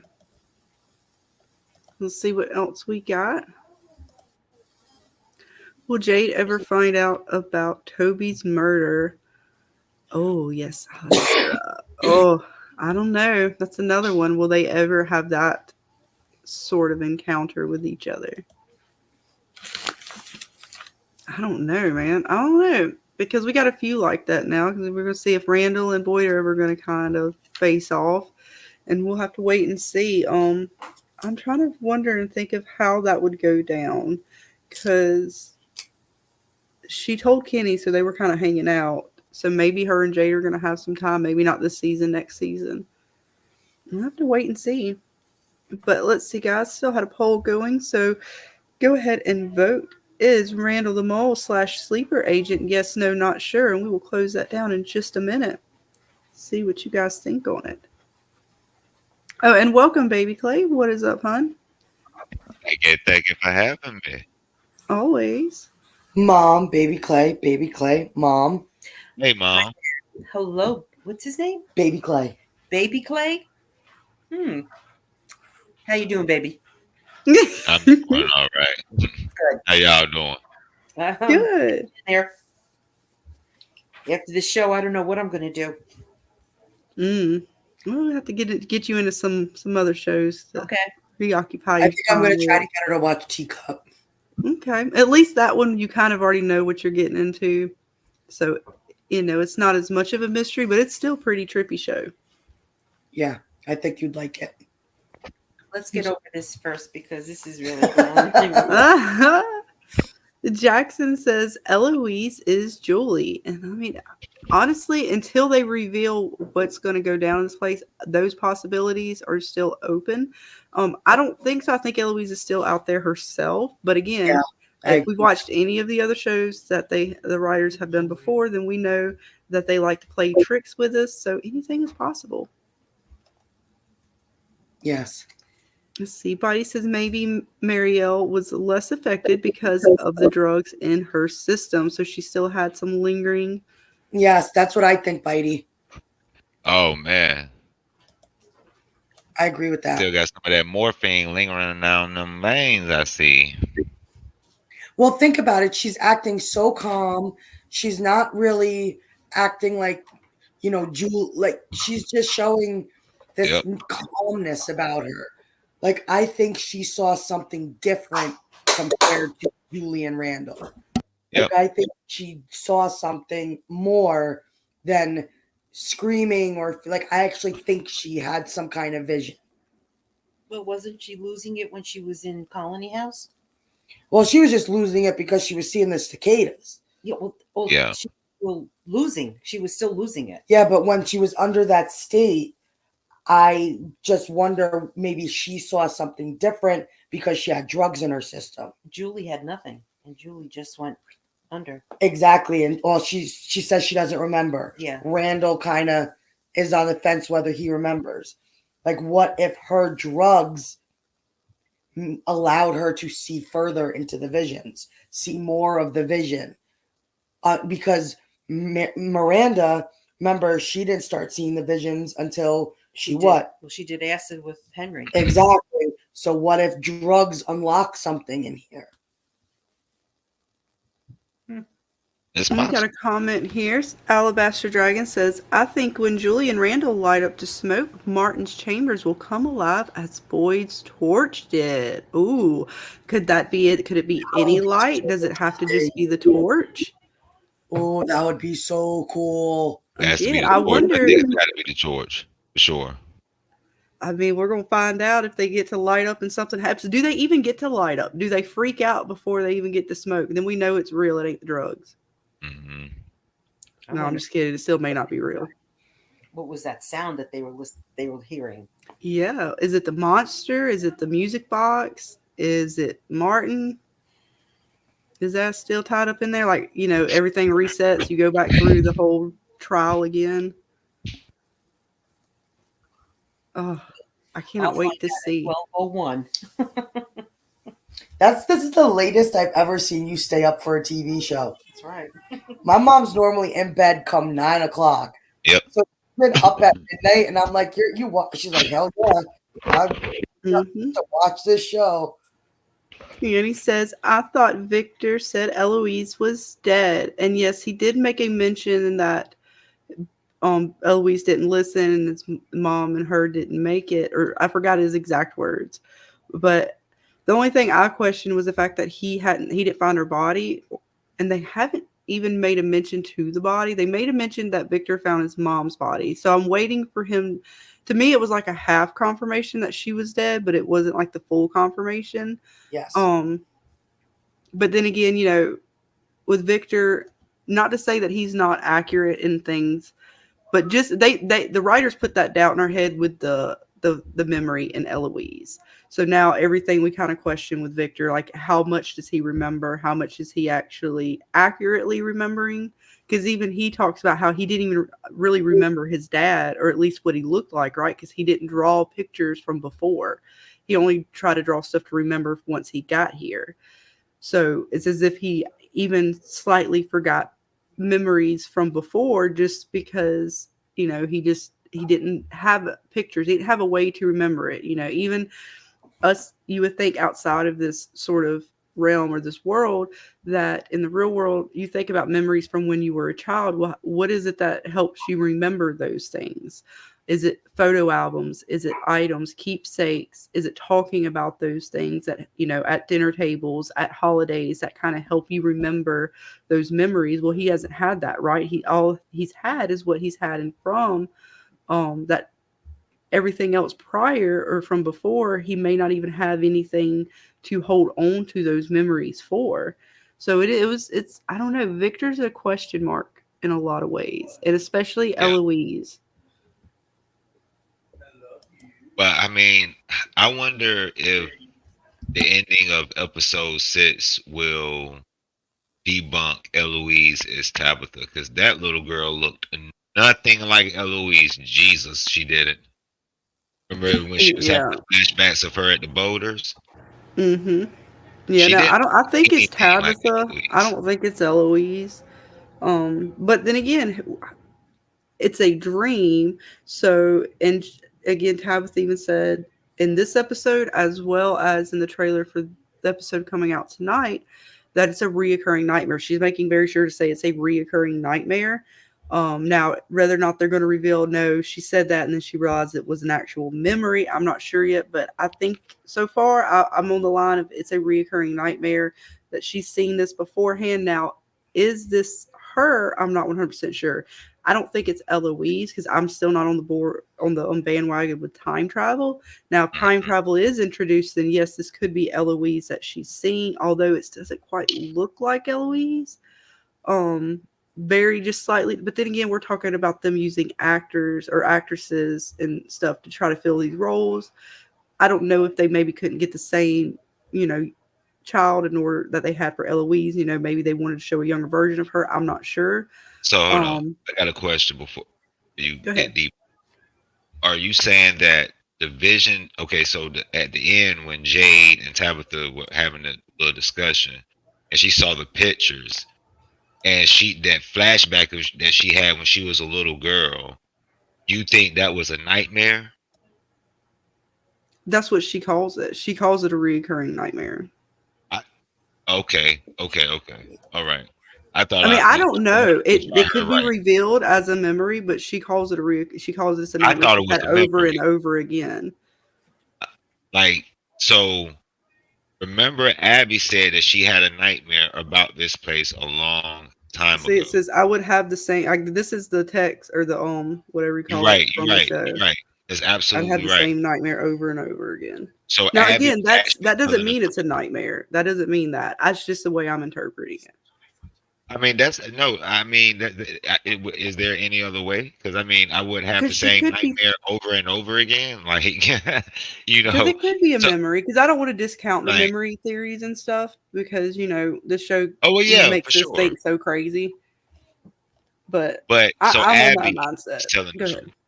Abby was telling the truth. So this place reached out to Abby when she was a little girl in a nightmare form. That's what it was. Mm-hmm. That's actually a really good question for From Mom. From Mom, a lot of the fandom thinks that Eloise is already somebody that we know, one of the characters we have been introduced to. Some people think Tabitha. Some people have even said Donna. Do you think Eloise might be somebody that we already know, or is she a separate person? No, I think she's been there as long as Victor. And I think she's going to appear soon because I think she's the one that's with Jasper. So you don't think she's already one of the established characters? No, I think it's somebody that they're going to bring in. And I think maybe she was living at where those voodoo things were. Oh, Cannibal Village? Yep, I think maybe she's the one that was walking around because Kenny said they heard somebody walking around at night. They didn't say it was a monster. So it just said ominous footsteps. Yeah. So I'm thinking that's where Eloise probably escaped to, and like Victor, she just hid there. That's my belief. I don't know. So she was growing the vegetables and stuff, you think? I think so. So I think Henry's going to be in for a double shock. Because when he went down into the tunnel with Victor, and he saw that shawl or whatever that was of his wife's. Mm-hmm. He says, "This was your mother's." And so Victor turned around and said, "Yeah, they like to keep things. They like to take things." So I don't know. See the little nice tea party they had Yeah, with did you see Jasper and that? the monsters and shit. Where'd they Like, get look the at. flowers from?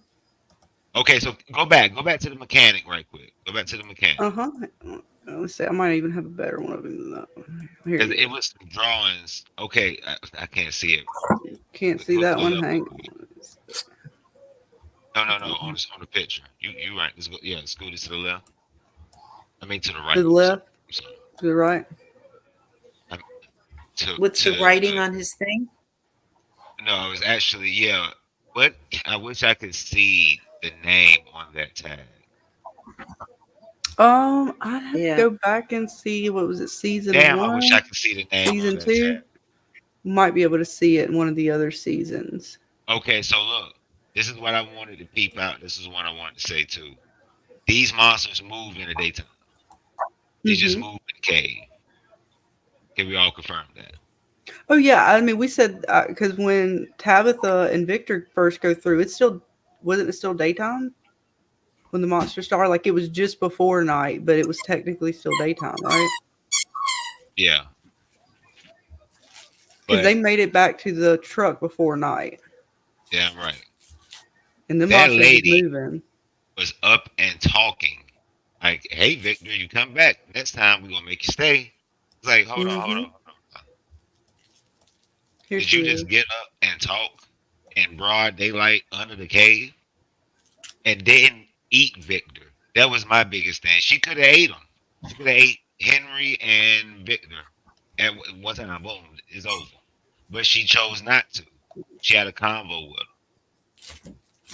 Told him, hey, next time we gonna keep you down here. So they can move and do everything they can do out in the cave, but they can't do it in the daytime. But they can do it in the cave. So they Yeah, can really and eat you in the cave.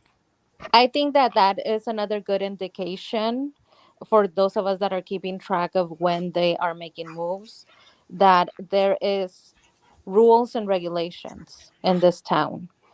Because if we notice, the people have food and livestock as long as they're behaving.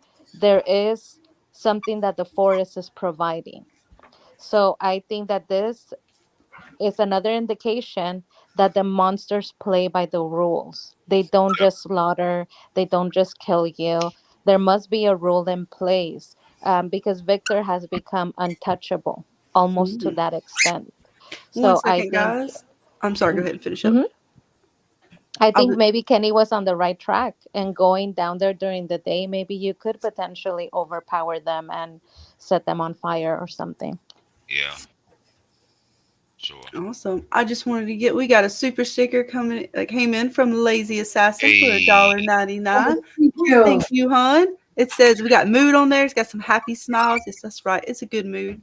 Happy Oh, and mood. thank you for my membership. Whoever gifted it to me. I got it today in my notification, so I appreciate that. Yes. And for that, we got a little something for you. Fever, you're on fire. Welcome to the burning desire. There you go. Yes. Welcome to the Burning Desires. Right. We got a little bit of fever going on around here. So thank you, hun, for the super sticker. Most appreciated. Yeah. Yeah, this lady creeped me out. Yeah, I ain't gonna lie. She creeped me. So cute. What a cute sticker. You got And a I purse. see that the next shot that you have lined up, I believe that's Donna. Is it Donna bearing Dell in a way? Let's see. Let me keep. It might be a little bit further down. Where's the Because I want to know from Mom's opinion on Dell. A lot of us are saying that, since we were told that beloved characters would die, we are counting Dale as a beloved character.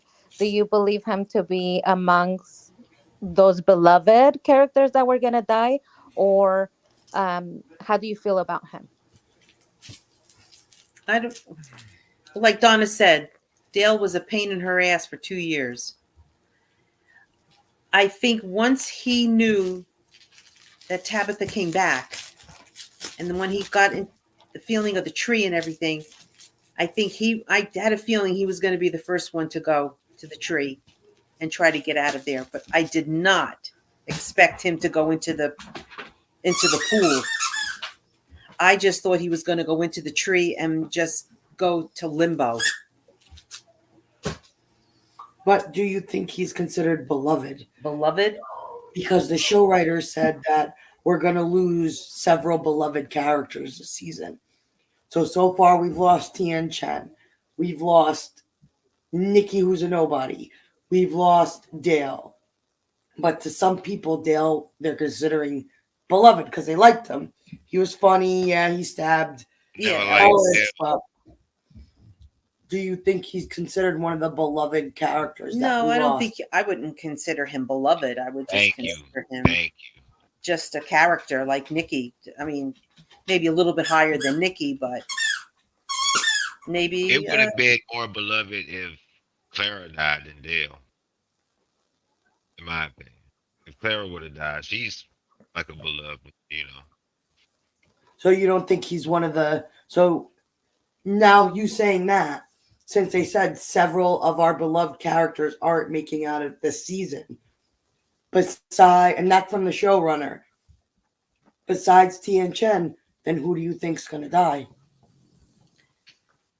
I thought it was going to be Jim. He ain't beloved, but he's still one of the main characters. I mean, I don't think they would want to get rid of a beloved character. They said they were. Meaning, you know, someone like Tabitha, Boyd, those are beloved. They said they were. They lied. You think the showrunner just said that to say it? I think so. I think they just did not know another adjective except beloved. Because I think they feel every character on the show is beloved. Okay? Yeah. That's my opinion. You know, it's a character, it's a beloved character. It's a character. Dale's been in more than one scene, so he's considered a beloved character. I don't think the show would want to jeopardize taking someone of that caliber, like Jim, Tabitha, Jade, you know, Boyd, out of the story so soon. Well, right now, people think, because there's a big rumor going around that this episode we're going to lose somebody else. And as of right now, it's looking like the consensus, or like PM says, the fandom is saying maybe it's Christy. Oh, I well, hang on. Hold that thought. We got a super chat come in from Miss Delcinia for $5. Says, okay, ding dongs, coming from Jade. Whoever didn't like this stream is going in the box. Oh no. Yes, like it. You don't want to be safe from the box. That, people. Definitely want to be safe from the box tonight because the monsters may be coming out. But thank you, hun, for the super chat. Most gracious of you to give. We definitely appreciate that. And here you go, hun. Fever, you're on fire. Welcome to the burning desire. Yes, ma'am. Thank you again, Miss Delcinia. Awesome, guys. You guys are awesome tonight. Killing it in the chat. All your comments. Speaking of which, guys, let me just get to a few real quick. Yay, Delcenia. I love you. You are so cute. She is one of our best mods, her and Kiwi, holding it down all over YouTube for us. For all of us creators out there. They are the best. Yes. Let's see. I know I seen one up here I liked. I'm so sorry. I thought I started, but apparently I did not.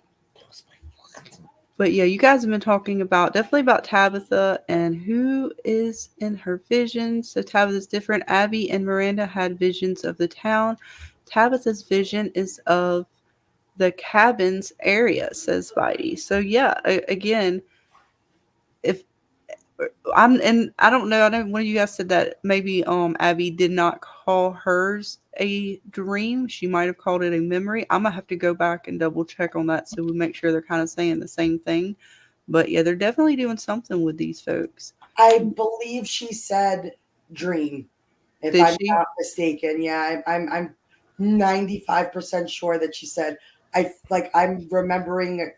I believe she said dream. I thought so too, but again, that was so long And back. I could have missed. Boyd's wife in Mhm. season 1, Mhm. before she shot up everybody, she was standing kind of looking gazed out in the, as she was grabbing her cross or her necklace. And she said, this place reminds me of, or something. She made a little passing comment about this place reminded her of a dream she once had, or a dream she had when she was a little kid. But I believe she used the word dream. Well, I'll have to go in later and rewatch it. Yeah. Season 1. Yeah, I believe it Mhm. was Yeah, either the last to finale or finale episode. it's somewhere. Yeah, in the second half of the season. She's kind of, and That's Ellis what is she going, said. mom, and she's kind of like dazed, grabbing her necklace. Like this, reminds me of a dream, but I believe she uses the word dream. Oh, okay.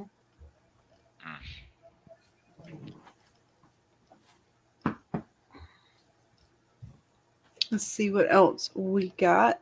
Lloyd's guy says the stick figures are actual scarecrows. And yes, that is interesting because we seen them as totems, but I believe even some guys originally out there in the fandom were saying that when we saw these on the Peach Shark map that they were some sort of scarecrows. So they could be. We have the crows, and we did hear crows crowing about when Jade, or rather Christy, got her leg trapped. So could it be that they are just Look at scarecrows and the crows are bad? her outfit. This is a good question for From Mom, since I know that you have mentioned voodoo or hoodoo. What do you think that these are, and are those connected to your hoodoo theory? Yeah, I think they're voodoo. I think they represent voodooism.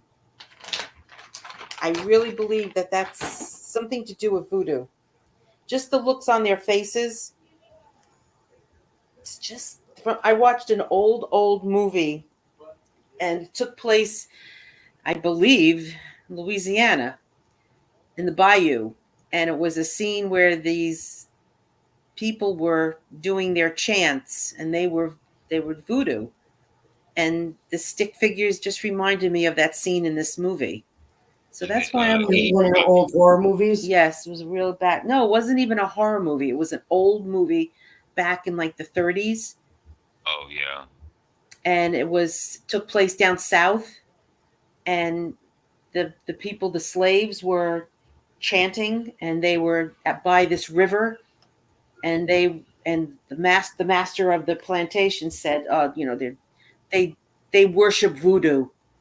So And the stick figures look yeah, like those things. similar to those. Yeah, similar to those. That's very interesting. So if we follow that thread there, are you thinking, because clearly they are trapped? So are you thinking that this is a voodoo curse that somebody put on the land or maybe the people? I never thought of that. I never thought of that. I just thought that this was all to do with voodoo, the monsters and things like that. This So do is, you think the place could be I connected to think it? the place is just a really I have a bad theory like mom did. place. I think Chris is actually practicing his voodoo too.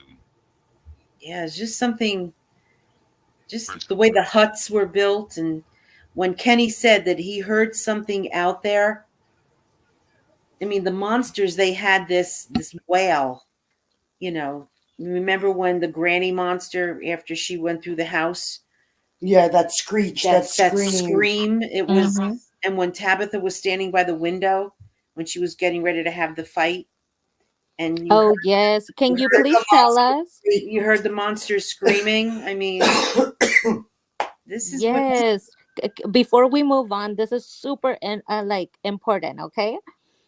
A lot of the people in the fandom are saying the monsters scream because they were saying like be quiet, you know. Do you think that the monsters were listening to the fight and like giving them feedback? I think they were communicating with each other. I think they were communicating. I think when she was coming out of the house after Ethan and Julie, when she stood there and raised her head and screeched and howled, whatever, I think she was letting on that she was close to them, and she was letting on to the other monsters. I don't know. It's just maybe. But as a joke, people are saying the monster scream basically to tell them to shut the fuck up. Oh well, that too. But I'm just maybe my mind is just like they were thinking, feeding off the fight. Like, yeah, getting. well, They were saying, "Give it to him, Tabitha." true. Yeah, maybe. Mhm. Also, Either that or that's the way they communicate at night. They howl to the moon. it could be You know? a stretch, but I think they had a whole conversation during that screech. Yeah, I She think there's told her, something in okay, that language. Ethan and Julie are over here.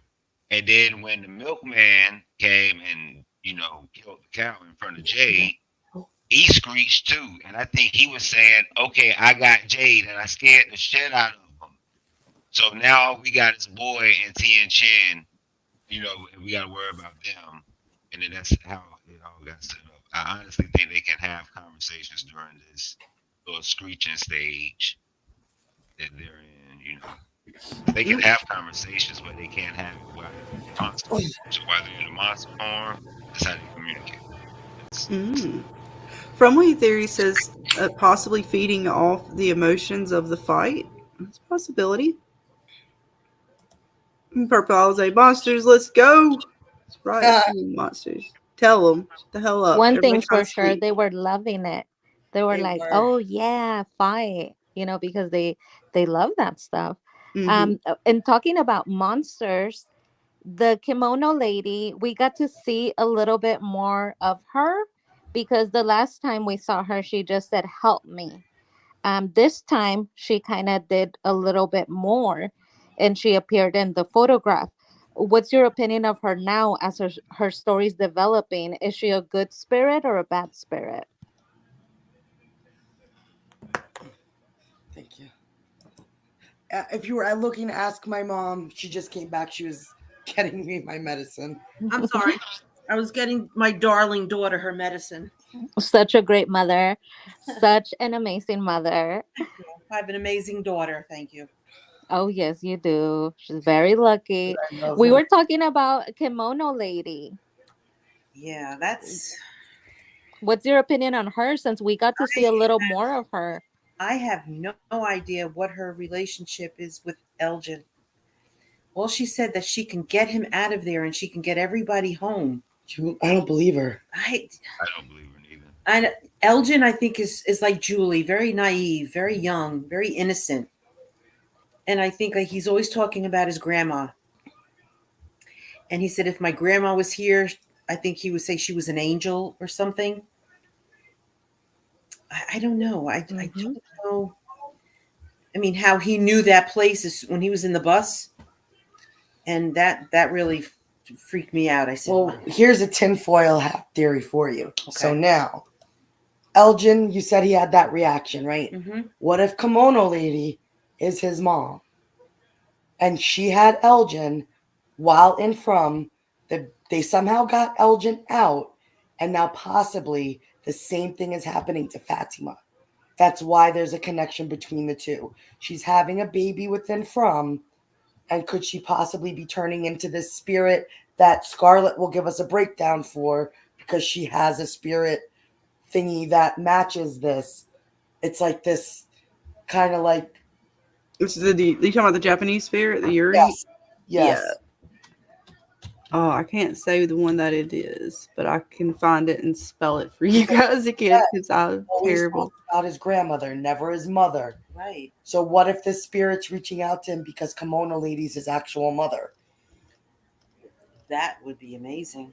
And so I would think it's going to be like essentially really- possibly one of That's these some two. shit, right? Yeah, that would be mind blowing. Real. Yeah.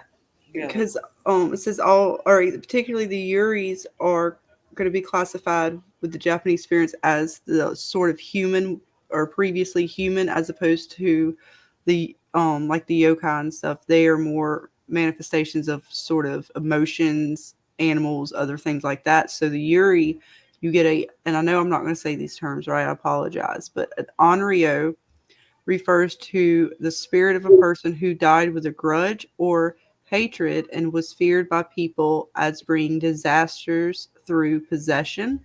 And then a um ubium, a mother ghost who died in childbirth or died leaving young children behind.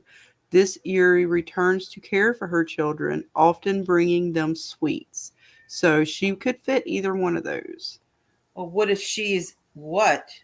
this kimono lady is Victor's mother? What if because she left both of her children, Could be. she left them in that cellar? But then why would she go to Elgin? Because I don't know. That's what makes me think she's Elgin's mom. Because, like you said, he feels like he has this connection. As soon as he got up, when he saw this place, and what if he doesn't remember because he was a baby when? But didn't they ask him? Somebody asked him about his grandmother, but not his mom. He never speaks about his mom. He said his grandmother showed him how to crochet. Mm-hmm. Okay. See, Purple Alizé says Komodo seems to be trying to get closer and closer. How? Why? But is happening. And yes, definitely getting closer and closer to him. AMM says, yes, Elgin is innocent, I feel. I definitely, feel like poor Elgin, he's getting a little bit of a bad rap from some, but I feel for him. I don't think he's like a mole or a bad guy either. Again, I would say nobody that's human living in the town would be a mole. I feel like they're all getting just messed with. But I think it would be pretty awesome if he was born here. Mm-hmm. Chris Small says, what if it's an alien colony where the government allows them to harvest human organs for research on the alien entity? Ooh, could be. I mean, I definitely can't wait to see if they're going to do aliens or not, if they're going to keep it just more fantasy sci-fi. There's another show, Resident Alien. Oh my God, I love that show. They're so cute. I can't wait for Bridget. Bridget is my favorite. I love that show. I like the alien. He's like so nice. My mom loves this show. Oh my God, I can't wait for it to come back on. Oh my God. And the alien baby, do you remember they had his little alien baby? So cute. That's Bridget. Oh yes, that is Bridget. That's because Bridget. he kept going through different names, Yeah. and then he's like, "Okay, Bridget." It was so cute. Your sister Bridget. Okay, let's get back to From.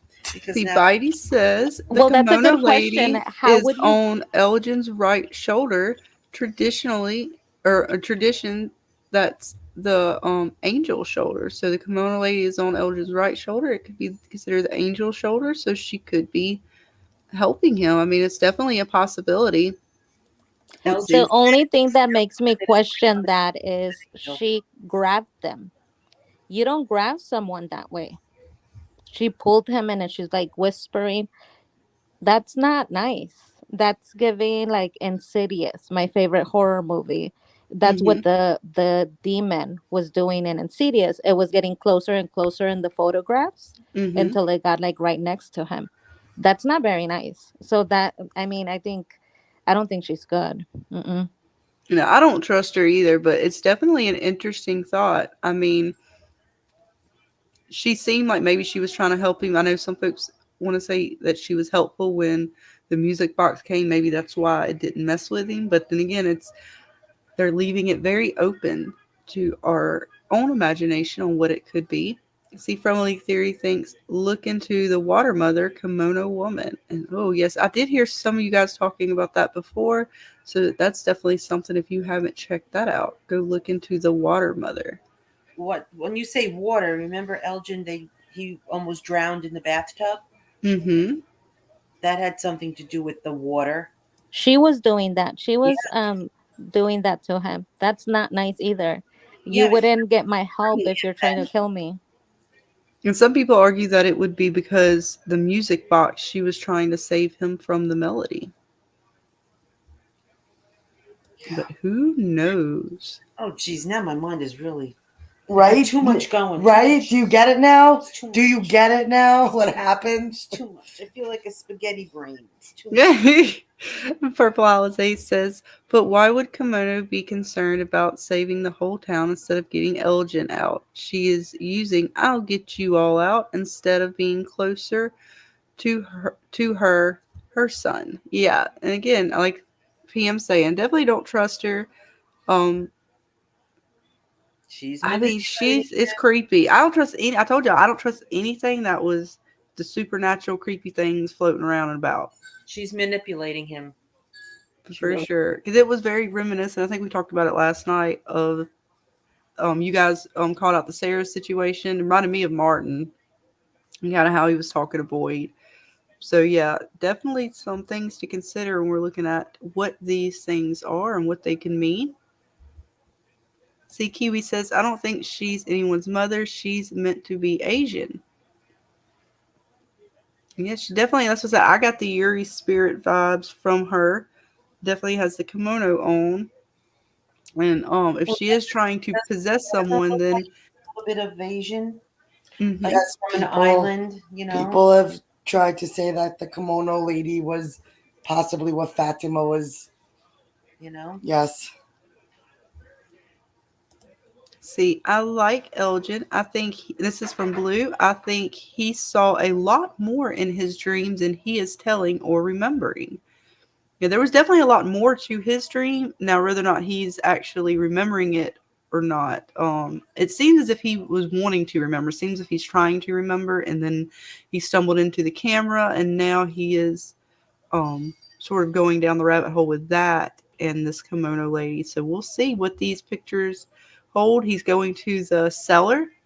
That was another good thing we talked about last night. I definitely have always thought there's something between the cellar, colony house, the dungeon that we find Martin in, and the church. They all seem to have similar stone sort of workings, and they all seem to be depicted in Miranda's paintings. Um, I don't know. There's just something about them. They keep these particular places keep popping up, and I know the diner does, but the diner always felt to me like what you would see in a Scooby Doo movie. You have to have a diner. Any kind of movie, there's always a diner. It's always it seems to be the hub, either the diner or the bar. Yeah, but where's the motel? We don't know that yet. Okay, We don't know. that's another thing. And I wasn't even focusing on that when Henry said to Ethan, "Well, there's a sign, but where's the motel?" And I said to myself, "You know, he's right. Where is the motel? There was old houses in the town, barn, and never a motel.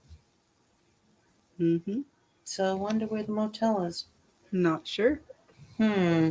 It's definitely a question. Henry asked that in the episode, and Fromely Theory says Henry was in the caves and he said, "How many of them little green men do you have?" And he did. He had his little green soldiers.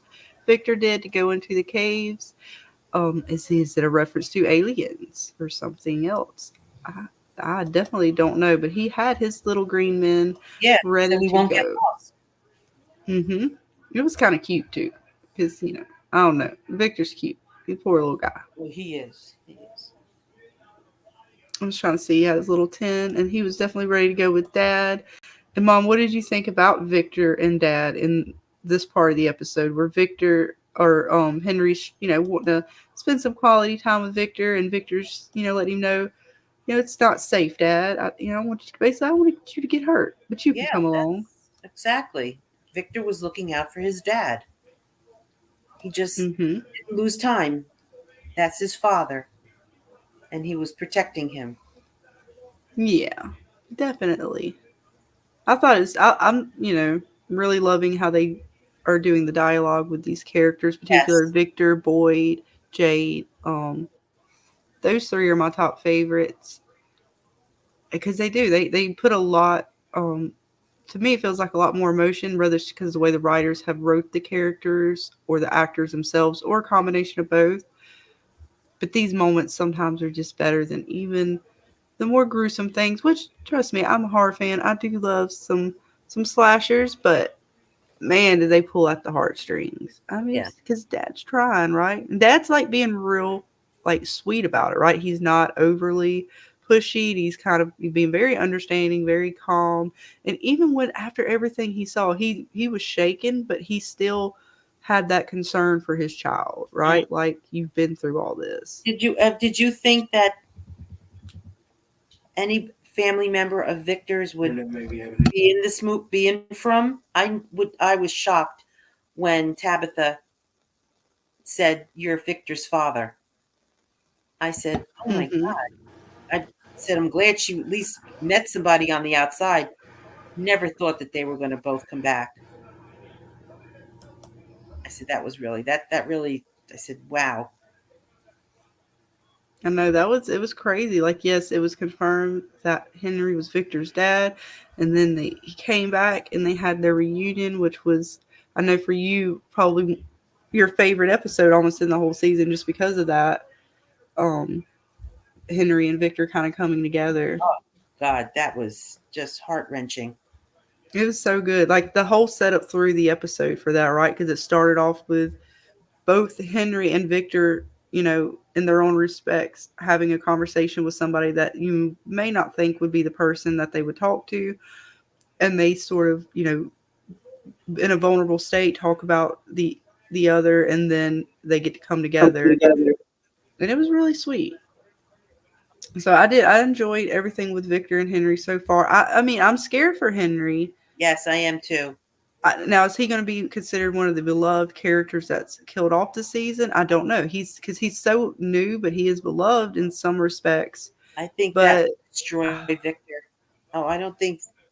I hope not. Or would they take Victor? What this place want more? Would it want the pain of Victor or the pain from Henry? Because Henry, to lose a child before their time, some argues is worse than a child losing their parent.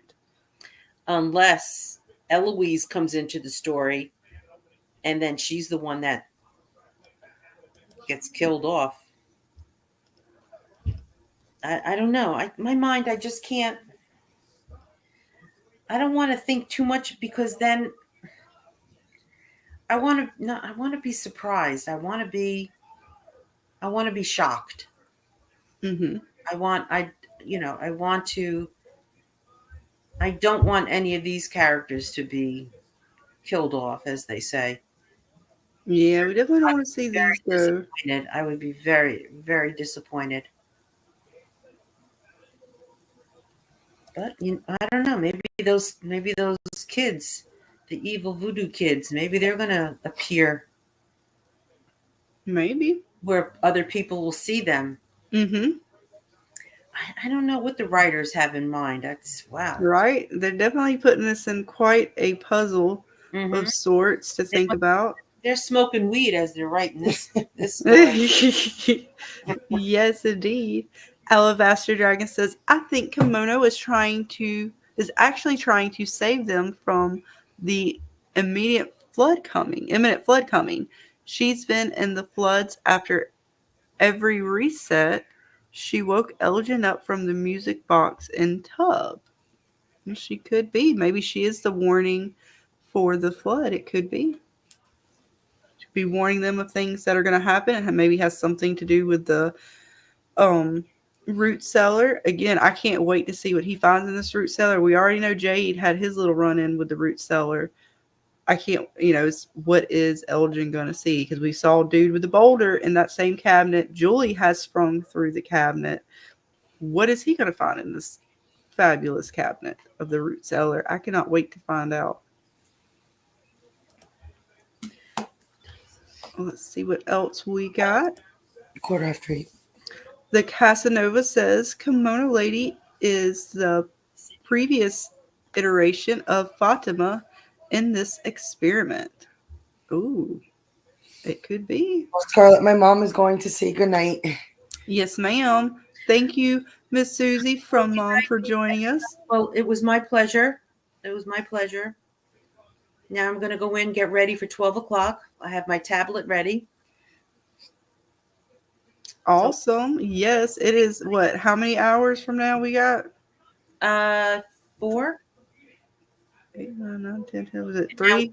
with the time change, but Oh still. wait, that's right. Are we falling backwards tonight? Yes, spring ahead, fall back. So 2:00 goes back. So we will see from before that. Oh, and it's even trickier because see, mine is at 11 o'clock for me, so it's not quite the next day yet. How does that work? I don't know. Now my mind is really confused. So does that mean, Dana, does that mean people on the East Coast get it like 2 hours early or an hour earlier than everybody else? I don't know.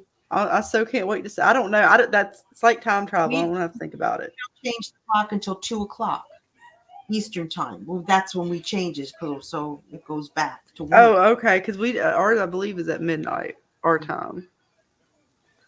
Because we're central. I don't know either. That's why I was like, wait a minute. Because then that throws off my whole calculations. Because I thought it was at midnight the clock goes back an hour. And then you said, oh. Do they change the clocks in from? Oh, yeah. There's clocks in from. Nobody knows what's up. Thank you, Mom. You're welcome. Good night, everyone. Thank you. Good night, Mom. Can't wait to see you. Good night. Thank you so much. Thank you. But yes, and Kiwi Skirt, thank you for hanging out with us too. We'll probably be closing it down here in the next 10 minutes, get our final thoughts out. So that way everybody go get some dinner, get all set up. I know Jeremy should be going live in about 30 minutes or so. It'll give everybody some time to get ready for the next events of the night. But yeah, guys, this was a pretty good episode. I can't wait to see where we go. I know. I want to know what's going to happen next. I want to know. I won't forget to put the soup away. Yep, Mom let her know. And Chris Moss says, Eloise comes into the fold and remembers why her Victor and Miranda packed their belongings and left while Henry was at work. They could. I mean, again, where is she at? We do not know. Thank you guys for, my mom enjoys this very much. So she gets a kick talking with you guys and talking about the show. And so you guys, thank you so much. Yes, PM We and love Baby her. Play. Thank you guys so much. We are not worthy of her speaking to us. We love her. She is everything. I know. We love Mom. That's Mom. What she says goes. And she puts up with us. Pretty much. She does. She really does enjoy coming on with you guys after the lives. She tells Dane all about it and lets us know that she does really enjoy this time she gets to spend with you guys. Yes. I hope that she could continue to do it for every episode and then the season finale. Because she has changed my mind about so many things, and I'm sure a lot of the audience that's listening in the chat also has been able to look at it from her point of view, which I think is really cool. So I hope that you continue to do it. Oh yeah, we will definitely have her as long as she'll have us. Pretty we much. irritate her. She's like, nope, I'm done. But no, Dana's mom is awesome. She's always a sweetheart to anybody. Might have a little fire to her, but that's okay. That's why she's Dana's mom. We like fire here. It's okay. Pretty much. She's an old school Italian lady. But yes, as Eris says, it's snackies, lickies, and chewies. Yes, get them all. Whatever you desire. I'm scared to ask which is which. I don't want to but or what falls under those categories. We're just gonna leave it at that. Yeah, we're just gonna let the imagination. Stephanie says, Adata, tell your mom we love listening to her. Absolutely. I sure will. Thank you. LOC, I'm sorry. Alabaster Dragon says Eloise has I messed that up. Eloise was the one walking outside outside of cabin. Again, what was that sound outside of the cabin? We do not know. And could it be Eloise? I know, Dana, you got her pinned down in the tunnels. I got her pinned down in the tunnels, but you do have a super chat. I do. I see it. Oh, there we go. Sorry, It's okay. I was literally about to click on it. I was just finishing that statement, and then I was gonna get to Miss Stephanie 1816. Hun, thank you so much for the $5 super chat. You are awesome and one of our members too. So thank you, Hun, for the love and support. Can you have this Delcinia on a live to talk soon? We love to hear her. And yes, we would Oh, love to have Delcinia anytime. She knows she is welcome anytime on panel. She has personal link anytime she wants it. pretty So much. we will definitely see what day we get Miss Delcinia on. If she would like to join us one night, give her take on some of the craziness of prom. We will definitely do that. Yes, Miss Delcinia says you're too kind. Thank you for your support. The chat.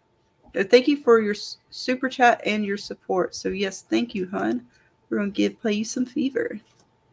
Fever, you're on fire. Welcome to the burning desire. So again, thank you so much, Stephanie 1816. You are awesome, hun. You rock, and we appreciate the $5. Let's see what else we got before we close it down tonight. And again, go hang out at Jeremy. I know they're going to have fun over there tonight, getting ready for the episode, as we will be doing the same. See, Lisa says, these Nkui kids break my heart. They look like they were experimented on and tortured. Yeah, they definitely do not look like they had a good time. Whatever happened to them. And again, this place plagues on nightmares and fears and hopes and all sorts. Yeah, those kids were tormented in some way with it, like, definitely. And I don't know if they're all from the same time and from or collected over throughout. You know, I don't know, but I don't think they could be saved. Yeah, I like I said, it's weird because they don't really give us much on them. They seem to love to still go after Tabitha, so her mission was not completed. She still has more work to do, and now they're coming into the house, right? They seem to be progressing forward closer and closer to her. So they're definitely curious. Again, I don't trust them. I'm sorry. I don't trust issues. I apologize. What about you, Baby Clay? You think the kids can be saved? Do you think they're savable, or do you think it's just another fuckery from?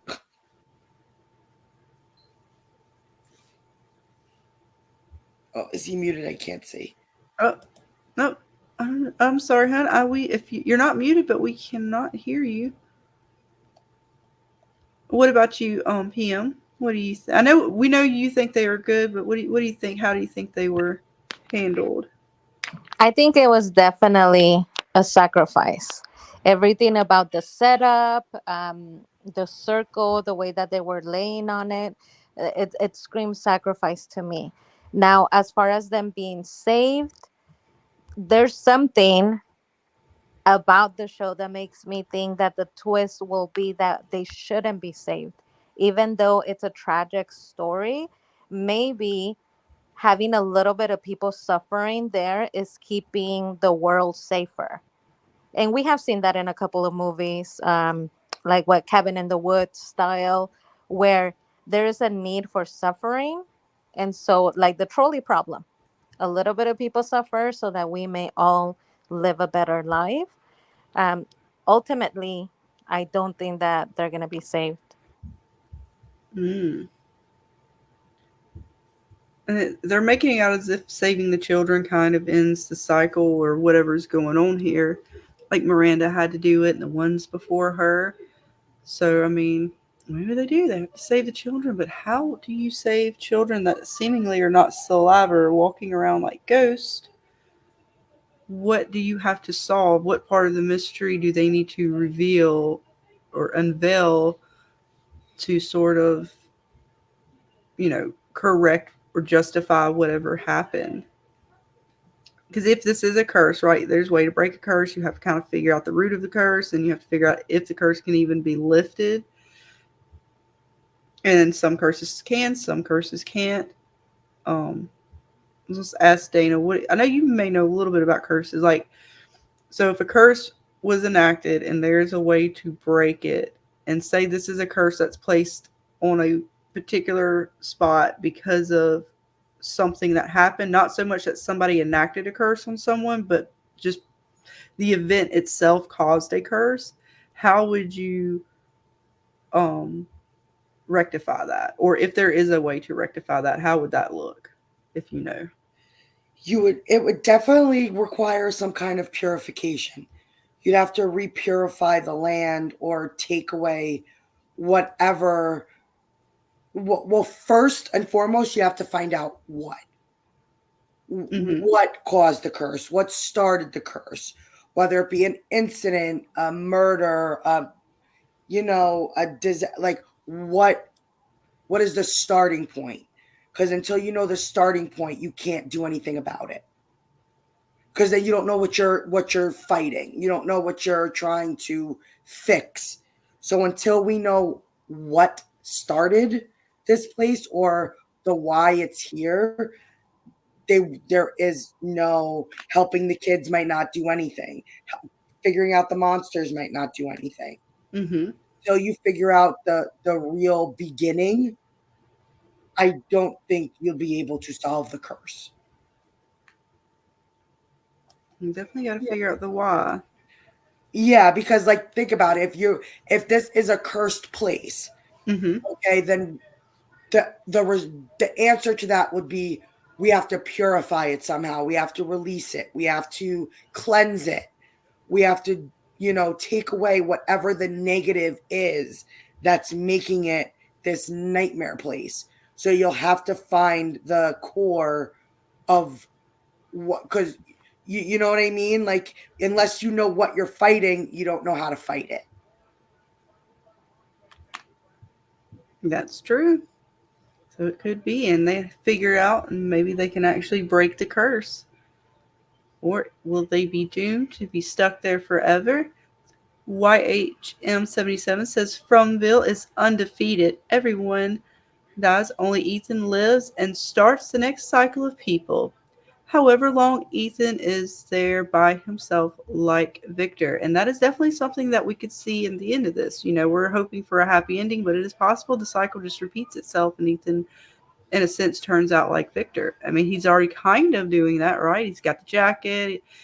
He's seemingly kind of was getting a little, the fact that his he thought mom was dead. He's having to see all the things that he's having to see. He seemed to be going a little dark. I mean, so it's possible. Stephanie1816 says, your mom's amazing. Yes, she is. Dana has the best mom. Thank you. My mom's the best too, but that's a toughie, right? Because I mean, I have to say my mom's the best no matter what. But your mom is also the best. Are the best. That's right. There we go. All the moms are the best. Golden Child says, maybe the Nkui kids' souls are stuck in Fromville by the bloodlines of the current residents of Fromville. Their task now is to fix the bloodline karma that brings them there. Again, another good possibility and theory out there that it could be bloodlines. This is part of how people are brought into here and might be the key to the answer of sort of fixing whatever it is as well. Yes, that little girl might not actually be Tabitha, but an ancestor. Could be. I could see that. Absolutely. That's really interesting. And I like it because we have seen Jade when he placed his hand on the tree, blood started pouring down. And family tree, blood marked by blood. So that makes a lot of sense. But my question would be, and Dana, you might know this if you know about curses, how would you even be able to rectify that? Because in any media or book or story that I have consumed, when there's a curse, kind of like the witch curses the bloodline, there is no salvation. Like, how would you even rectify what somebody did so long ago? That's the catch-22. Sometimes with the curses like that, there is no true like way to almost combat it, but there might be ways to protect yourself from it. You might not be able to stop it, but you might be able to protect yourself from it. So sometimes there's like loopholes or things you can do, or but it really depends on the type of curses we're talking about, because there's different levels to them. Yeah, that Oh, would be really interesting because it would mean that if you find the loophole, you save yourself, but your daughter might still. Exactly. Are you condemning others? So then you would have to almost like the curse is a continuous work. The loophole would have to be a continuous work for your daughter's daughter, and it would get very complicated. Exactly. Is it a curse that something could be fulfilled and then ended? Is it a curse that, can be combated by defeating the person or the thing or entity that placed the curse? It like there's different variations of it. So until we realize what is from the curse or being here, until we figure out the what, you can't really combat it because you don't know what it is. hmm Yeah, because one of the most popular ones, right, is like Salem's witch trial. You burn the witch. Maybe she was a witch, maybe she wasn't a witch, but she places a curse on your bloodline. Yeah. hmm There's no way to get out of that one, right? Maybe. I don't know. I would think it would have to do with the person who cast it. If you can, maybe. I would think it depends on the level of the curse, right? Like Yeah. what if it is or something like what is it? Is it a curse where she just I mean, I don't know because all blood magic I would think would be definitely hard to overcome. I But I think you just said something amazing. It depends on the the origin of basically this show, right? It's called From for Us, but it's called Origin in Europe. hmm And if it's some type of curse in that way, it would be going back to the origin, like whoever made it, like the witch, and appeal Yes. to her better Yeah. nature. Maybe like you can't really remove it, but maybe asking the person that did it in the first place if you could be spared. But then that would include time travel. again, until they reveal sort of the origins, it's so hard to pinpoint what it could be with all that they're giving us. And let's see, we got Grova Super says feeding the children could mean freeing their spirits, which are probably trapped by the main entity. And that could be they could just find a way to free the spirits again.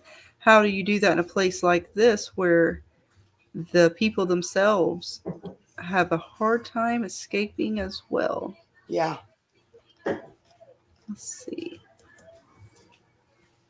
YHM77 says, I love that this show has us coming up with all types of theories, even if the ending proves us all wrong.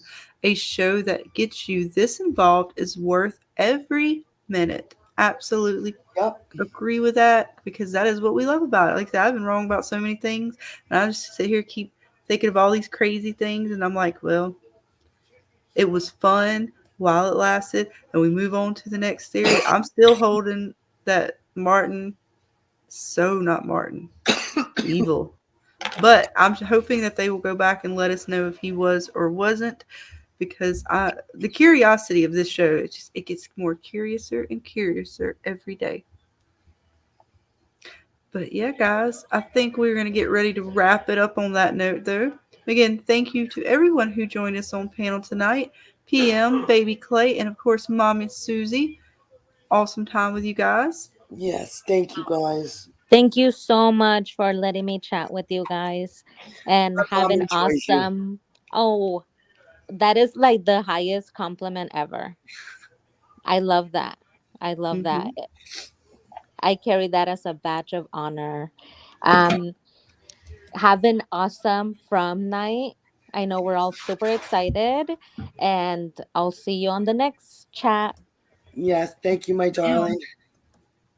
Awesome time with you guys and everyone in the chat who joined us tonight. All your guys' thoughts and theories are always fun to get into with you guys. I honestly do love to hear what you guys have to say and just see where this show takes us all. And a special thank you to all the members that we have in the last 2 days. Thank you all for joining the channel and those who gave memberships like Kiwi and Miss Dana, or rather Dana's mom. Yes. And of course, Robert last night and all you guys who joined the channel. And I want to thank Lazy Assassin again for the super sticker, Miss Delcinia for the super chat, and Stephanie1816 for the super chat. So I just want to thank all you guys for hanging with us tonight, supporting us. And again, we're going to dive into this Monday night with another roundtable discussion.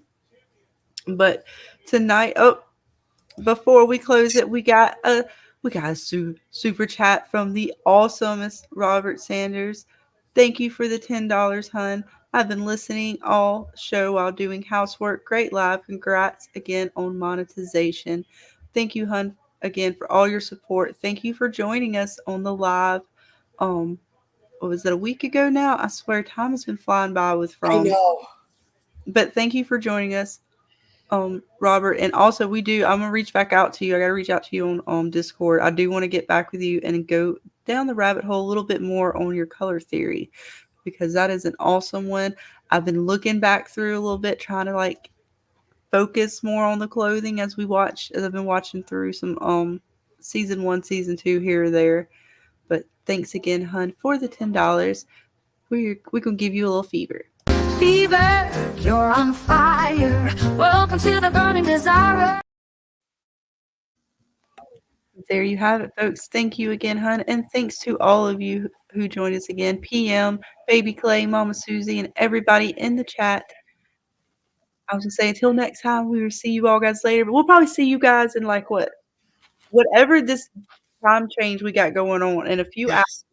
I know I will be hanging out somewhere out there in the Discords and in the streams with you guys. I will do my best. I know Miss Dana might be getting some sleep tonight. She needs her rest. She has been battling a horrible cold for the longest time now. So we definitely want to make sure you get some good rest tonight. You had your soup, though. You did have soup. My mom made me my soup. She did. And it was good. Dana said it was awesome. It hit the spot. It was what you needed. But yeah, guys, I cannot wait. We are, episode 7. Oh, God. I know. Fuck. These fragile lives. Oh, we will get to find out what happens to them. But like I said, until later tonight, guys, like I said, we'll be hanging in and around places. We will see you all there. And yeah, get the talismans. You got to get the dream catchers. Get some sage. We're going to get Mama Suzie to light some candles for us tonight. And watch out for the monsters, guys. Stay safe out there. We love you guys. Bye. Paint me a scene, city in color, the way that you see, the way you see it. Don't you wish that I could give you, I could give you everything. 1, 2, 3, and my heart is racing. Can't fall asleep, I got my mind in a throw. Weightless, floating through the day. Trust that I'll be okay. I'm happy alone, but I let it go. Waiting for you. Wait until you realize. Waiting for you.